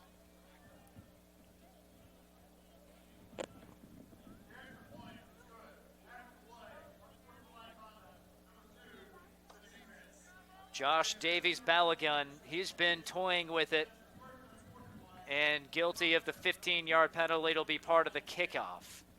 And a 12-point lead for Central Oklahoma. They'll kick off in double digits. Ryan Held cannot like that. So if Central Oklahoma wants a touchback, they can easily get one here, kicking off from the 50 with the wind at their back. Oh yeah, Nicky Quevedo, he's got a great leg. He's been around for a long time. He'll probably put this through the end zone for no problem. Can he put it through the uprights? I think he did. I think he did too. Lopers in trouble here at home. They were in front 17-14, and a penalty flag on pass interference made a 4th down conversion for Central Oklahoma into the red zone.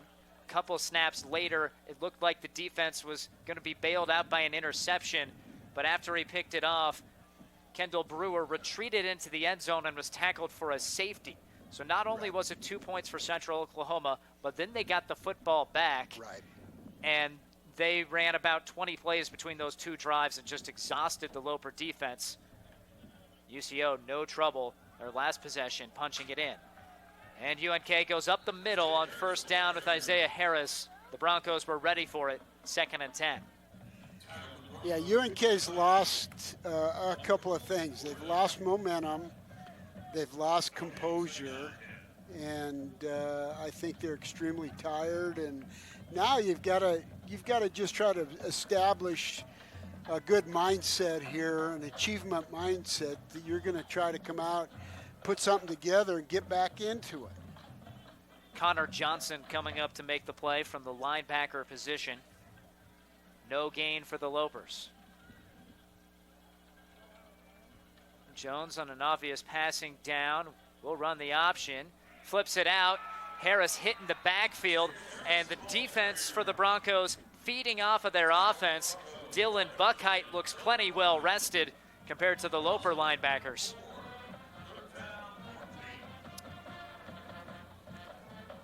Yeah, the initial pressure from Johnny Wilson on the QB to force the pitch. UCO's seen that play a couple of times. They've made some adjustments and made a great defensive play there. And And they're playing with all the inspiration and motivation right now. 3rd down and 14 from the 21.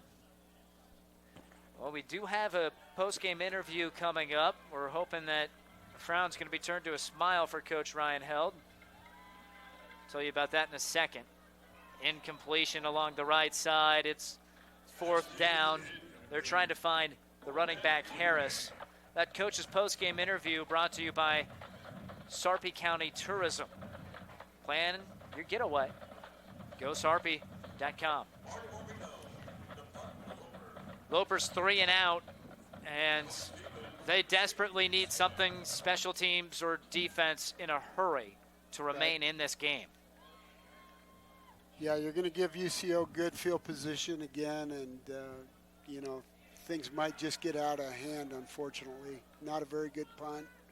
Traveled about 12 yards through the air into the wind. Got a good roll to the 47. So that's a 28-yard punt. And the Central Oklahoma offense will come out, likely content to keep the ball on the ground. And if you're Central Oklahoma, why wouldn't you? They've been moving the football. Yeah, I mean, you've got UNK's defense in a situation where they're extremely fatigued. And, you know, they're starting to show a little bit of concern maybe about, you know, the end of the game and that kind of thing. And so I would expect UCO to come out and kind of keep running the football and try to just grind them down. Terrific pursuit. David Lilly has been everywhere. 5'10", 195, a senior, and he chased down the running back. William Mason tripped up from behind. No gain. You can count on David. He's going to give you everything he's got. He's going to play every play as hard as he can. And a quick snap by Central Oklahoma. Back to Mason. This time a little bit of running room, but he's pushed down. Devin Guja. And 3rd down and about 4. Good 5-yard pickup. Enormous snap for the Loper defense. They really need to get him shut off. By the way, Q Felton, who was injured last drive, he's back in there at defensive end. Huff looking, throwing, incomplete, penalty flags, and that was an obvious one. Yep, defensive holding. Javon Marsh, the nickel back, transfer originally out of University of Wyoming and then Northeast Oklahoma. And Javon's had a good game today.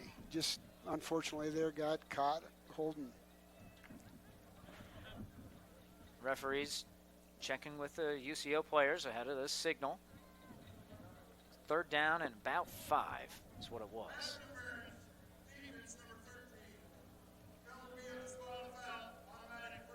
So it's a spot foul against Marsh. Tried to make his case, but that one seemed pretty clear cut. Here's the replay. Yeah, there's a lot of contact right there. I thought it was defensive holding instead of pass interference, but. Automatic 1st down. And really for 3rd and 4th down plays, the Loper defense has been pretty good except for the penalties. Exactly. The penalties have granted, a half dozen 1st downs. Right. Stretch handoff. Dev Matthews able to get a few yards out of it. For Lilly and company are there to stack them up.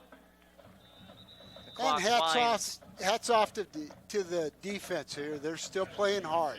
They're still out there with a lot of aggressiveness and making good plays. If you're wondering about some of those MIAA scores we mentioned at halftime, Central Missouri was trailing Davenport on the road in Michigan. They came from behind to win 32-31. Big win for the Mules to rebound after last week's road defeat to this Central Oklahoma unit. Yeah, if they'd have lost that one, it probably would have been taken them out of the playoff hunt. Now they got to play the Lopers next week. Mason, a patient run, waiting for some running room and then hitting the hole. Felton with excellent hustle on the pursuit from the backside. Watch number 4 run after it. Yeah, he almost got to him there. That shows you how talented Q is. he has to go out for this snap after that pursuit. First down rush for the Broncos. Clock continues to be their friend, leading by 2 scores, and now into the red zone.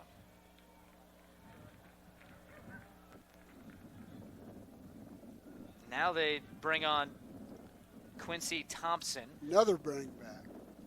We'll pick a player of the game after this, brought to you by Nebraska Orthopedic Center. The timeout taken by UCO, head coach Adam Dorrell. We'll take one with him. Lopers in trouble, trailing by 12 at home on NCN Currency. Michael Shifley, Scott Hoffman with you. UNK's defense backed up, desperate to make a play, keep their team alive, keep that record unblemished. It'll take a lot. 1st and 10 from the 19. Huff keeps it and slides forward to the 15. So he gets 4 yards on first down. 3rd and 5.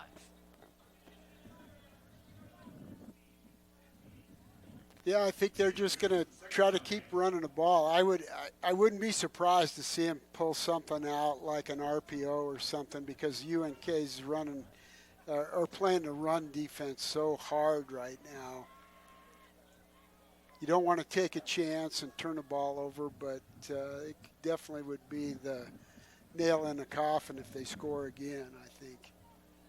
7 seconds on the play clock. Huff throws to the right, incomplete. He was looking for Delso, who had the most recent touchdown grab. 3rd down and 8. Up 12. Is it 4-down territory if you're UCO? I think if they don't get something done here on 3rd down, I would think with Nicky Quevedo as their kicker, they'll kick a field goal and go up by 15. Or at least that would be the thought. Thompson remains the running back. Huff passes to the left side, and Jabay Talong is there for a good hit. It keeps Schumann short of the chains. He gets 4 yards, 4th down and 4. Now, it looks like they're keeping the offense on the field. No, here he comes. No, here's the decision. So Quevedo will come out. Nicky Quevedo, 2 for 4.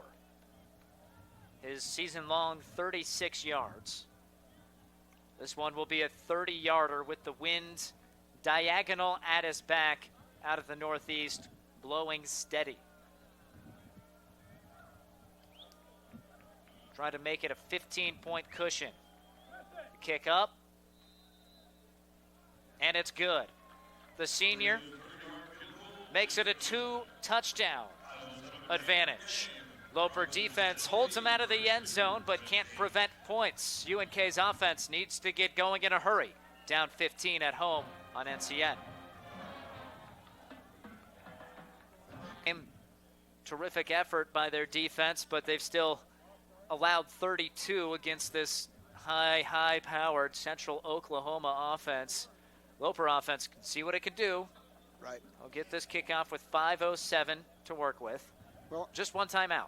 On a positive note, they've held a team that was averaging 65 points a game to 32. So pretty good. Yeah, not bad. And there's always going to be what-ifs. Right.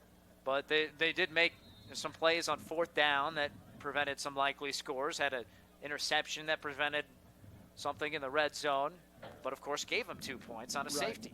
Exactly. Here's Quevedo again with the wind at his back. Maybe we had said it hadn't been a major factor, but I think in the 4th quarter it has certainly hurt the Lopers. It's had to go against the wind on offense. Yeah, definitely. Coach Dorrell's decision to give UNK the ball and the wind into the 3rd quarter's paid off, because he wanted that wind at his back in the 4th, and he got a lead and was able to just take advantage of it. UNK hasn't been able to do much with it on offense facing that wind. Other MIAA scores, how about this one? Undefeated Emporia, who was ahead, now trails at half at home to Missouri Western 20-10. Jones facing pressure, incomplete. And the Broncos defense, big contrast to the Lopers. They are fully fresh, and they've been applying a good pass rush against Jones in the second half. Yeah, they have, and unfortunately now UNK has to be pretty one-dimensional. They're going to have to try to, they might run the ball a little bit, but they're going to have to try to throw it. Also at halftime in Kansas, Washburn hanging in there against Pittsburgh State, the reigning conference champs. The Gorillas lead the Bods 26-21. Here's Jones taking off from the pocket, trying to get that first down and get out of bounds. It's exactly what he does. That's a long sprint for 11. Good job by Reagan again. He's pretty heady that way, taking the ball and running. He's athletic enough he can do some things.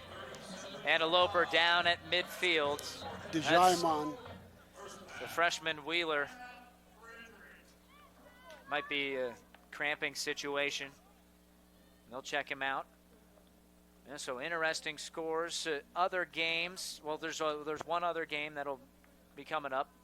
Don't know if I mentioned the final from Hayes, but no surprise to see the Tigers take care of Northeastern State 37-0.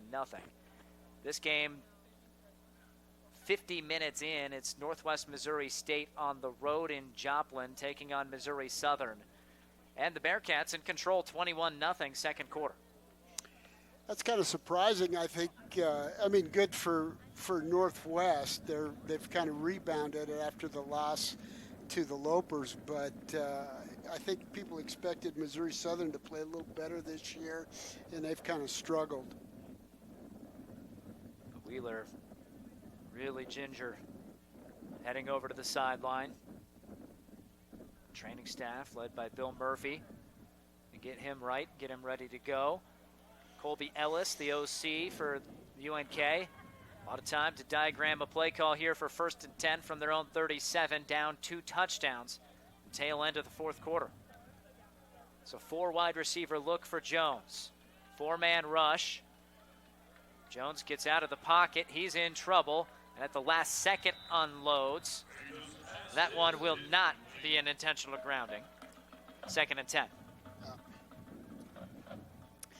UCO is basically gone to they're a 3-3 defensive front, but they've gone to a 4-man rush almost every play now, which makes sense. UNK has to throw it quite a bit. Loper's passing game not as efficient as it was in the first half. 11 for 22. Jones throwing for 93 yards and a touchdown. Here he is on 2nd and 10, stepping up, wants to take off again, instead throws. He has Stephen Lewis for a first down, and a penalty comes from the deep official. Curious what that will be. Right now it's a Loper first down conversion. It was Jones across the line. I think he's behind the line of scrimmage. I think he's behind. I think there was some defensive holding. Coach Held gets the call. 10-yard penalty onto the end of the play. Daniel Ekwese, he's a junior who's been active today. That time called for holding. Penalty numbers, they're pretty one-sided, though. Yeah. That's the 5th penalty for Central Oklahoma. UNK, 11 penalties for 104 yards. It's pretty tough to be successful when you do that kind of stuff. You're not helping yourself. Official stop play with the ball placed at the 40.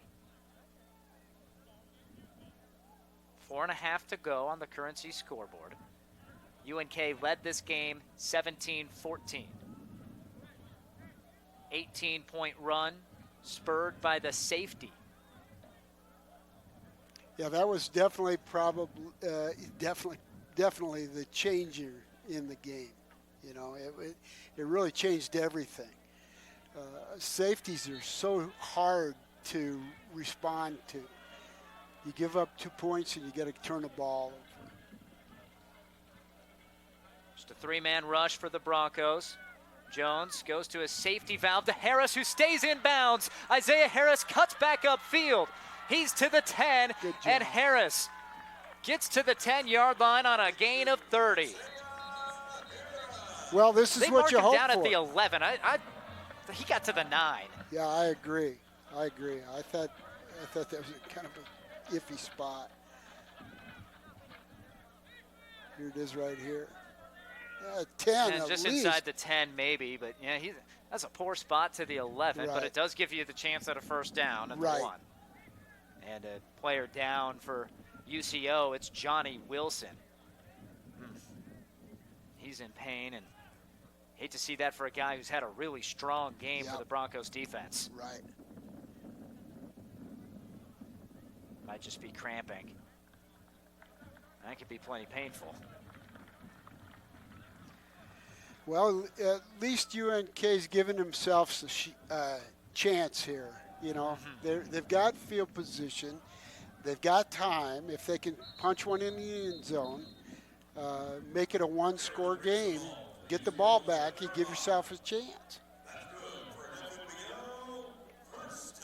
Damon Wheeler, that freshman wideout, he's back out there after cramping up earlier. He's split to the left. 3 wide receivers grouped to the right side at the hash mark. 1st and 10, snap to Jones. He peels out to the left, tries to run for it, finally unloads. And the Broncos got some pressure there, bringing just 3. They did. Well, and that's, you know, if they'd have gotten a sack, you would refer to that as a coverage sack. They've got 8 people dropping back, and so it's tough to find wide receivers. Especially when there's not a whole lot of room in the red zone for them to break free. Exactly. Lopers going into the wind, missing the services of one of their top tight ends in Trayvon Moore. He left with an injury in the first half. Could use him in a situation like this with his big frame. Fake the handoff to Harris. Pass to the right side, caught. That's Reggie Anderson to the 6. Gain of 5. It'll be 3rd down and 4. They can't pick up that first down at the 1. Well, you almost have to think that this is 4-down territory. You don't give yourself a chance there. They got to get it in the end zone. No doubt it's 4-down territory. 3:20 to go. Only 1 timeout. Down 2 touchdowns. Field goal is not in the thought process for Ryan Held, the second-year head man. Handoff Harris. Shuffling forward, and he's just short. Down at the 3. 4th down and a yard. Last chance for the Lopers. Great effort by Isaiah there, but just came up a little bit short. Jones wants a quick snap, gets it. Off to Harris. Harris gets the first down, but not the touchdown. Oh, man, again, that spot. Not a good spot. I don't know what's going on here. Not a good spot. That's twice in the last couple of plays. Holy smokes. Review that one. That's not easy. My goodness. And that's what the Lopers are saying, I think. Look to the sideline. Gotta be. They're going to measure this. I think that's a good couple feet off. And you know, we have the view from up top, makes it a little easier in some circumstances to see that than from the side.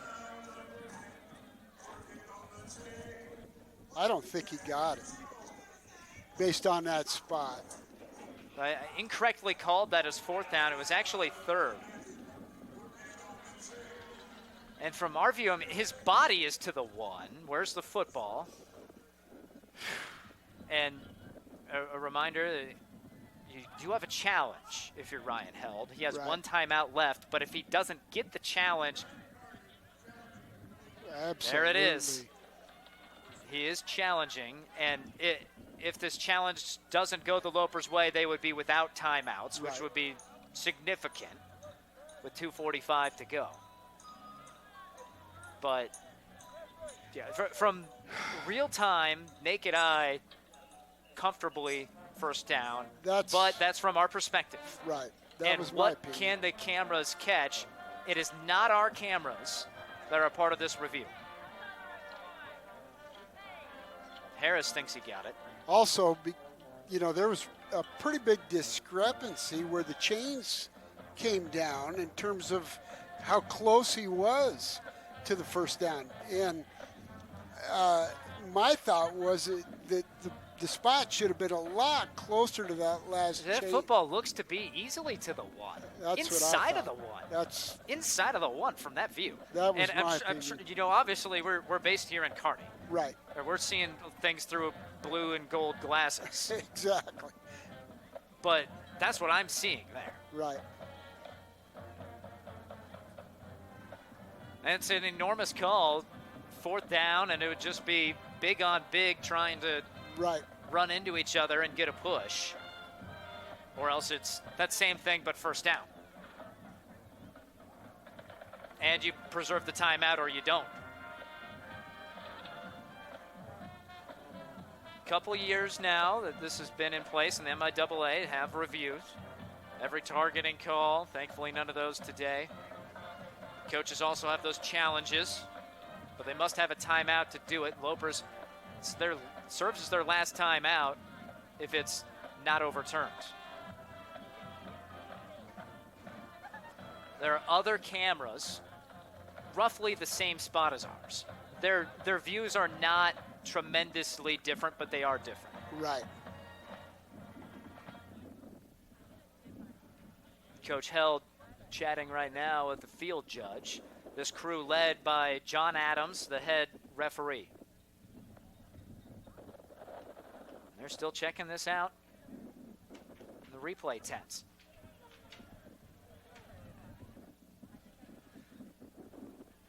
Time for the defense to catch its breath, but you're starting to wonder, at 2:45 left, if there's too much more time. Right. Playing some hypotheticals here. Lopers, at what point do you do the onside kick? Right. We'll get the call before we continue that discussion. They didn't have a view to overturn it. Nope. And it was 4th down, and the Broncos do get the stop. So it was indeed 4th down, and it was short. Just didn't have enough to overturn it. That football looked for sure was inside the one, and it's between the 2 and the 1 where it's placed. And the Lopers don't get a break there. You almost need the camera angle right down the line of scrimmage to overturn that, which is it's tough tough to do that. It's not. This isn't FBS football. Right. Exactly. I formation, first time under center for Jet Huff tonight. Trying to get Lopers defense to jump. Gives to the fullback and gets some room out to the 3. And that was almost the game. The Lopers. Okay, so our timeout situation was incorrect. Scoreboard. Yeah. It's not helping us out here today No. with downs or the timeout totals, but we do get that's the second timeout called by Nebraska Kearny, so they can stop the clock one more time.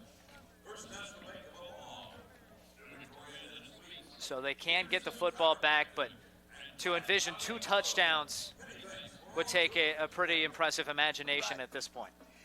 Yeah, UNK really they had to score that last series. They had to score. Unless something happens, they get a turnover here or something, it's going to be pretty tough to come back and win this thing. I'm not trying to be negative, just trying to be. No, that's a realistic view. And, a situation that's likely to sting for the Lopers. And as a coach, you hate it. But you can look at this game and think some of the reasons that you're trailing right now by 15 are very correctable. Without a doubt. And, if the scores in the conference stay as they are, you're playing the team that's number 1 in the conference at the end of today. A team that will be ranked in the top 25. Right. Maybe in the top 20. And if I had a vote, I'd put them in the top 20. Without a doubt. And in all reality, Kearney played them even. Oh, yeah. Handoff. Mason breaks free. Into the second level he goes to the 16. That's a 13-yard jaunt. And I think at this point you can say Jalen Cottrell, the starting running back, we haven't seen him since early in the third quarter. He's not available. We haven't noticed him on the sideline in any capacity to say what an injury might be, but that's something the Broncos fans don't like to hear. He's been really effective. Yeah. Both sides taking some blows.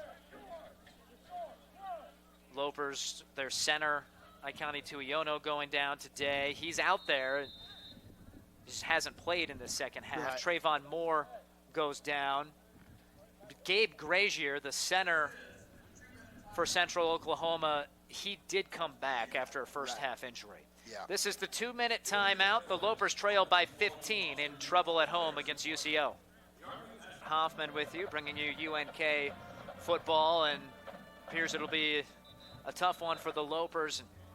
Got to credit this team. Man, they were driving the football, moving it in desperation mode. And from our vantage point, thought maybe they got the fourth down conversion inside the 1. They said it was between the 1 and 2 upon review. The call stood. Now Central Oklahoma gets a first down, and the Lopers can only stop the clock once more. Right. Mason still in there as the back. Bounces outside and has a lot of room. Finally nudged out of bounds, but this yardage total isn't going to fully reflect the effort of the Nebraska Kearny defense. No. By the way, Mason now with 26 carries for about 125 yards. He has been the player of the game. Yeah, I don't know how he was number 2 on the depth chart, to be honest with you. I mean, Cottrell stood out to me on film, but Mason is really a good football player.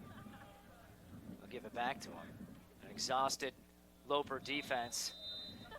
You look at the time of possession, that's one thing, right? It's going to wind up about 32 minutes to 28 minutes. Right. That's 4 minutes. That's not a vast difference in time of possession, but that doesn't tell the whole story. The snap count does. It'll be about 87 snaps to 57 snaps. Right. And the UNK defense, 85 plus snaps to have to defend against an offense like this that moves fast and spreads you out. You got to run a lot.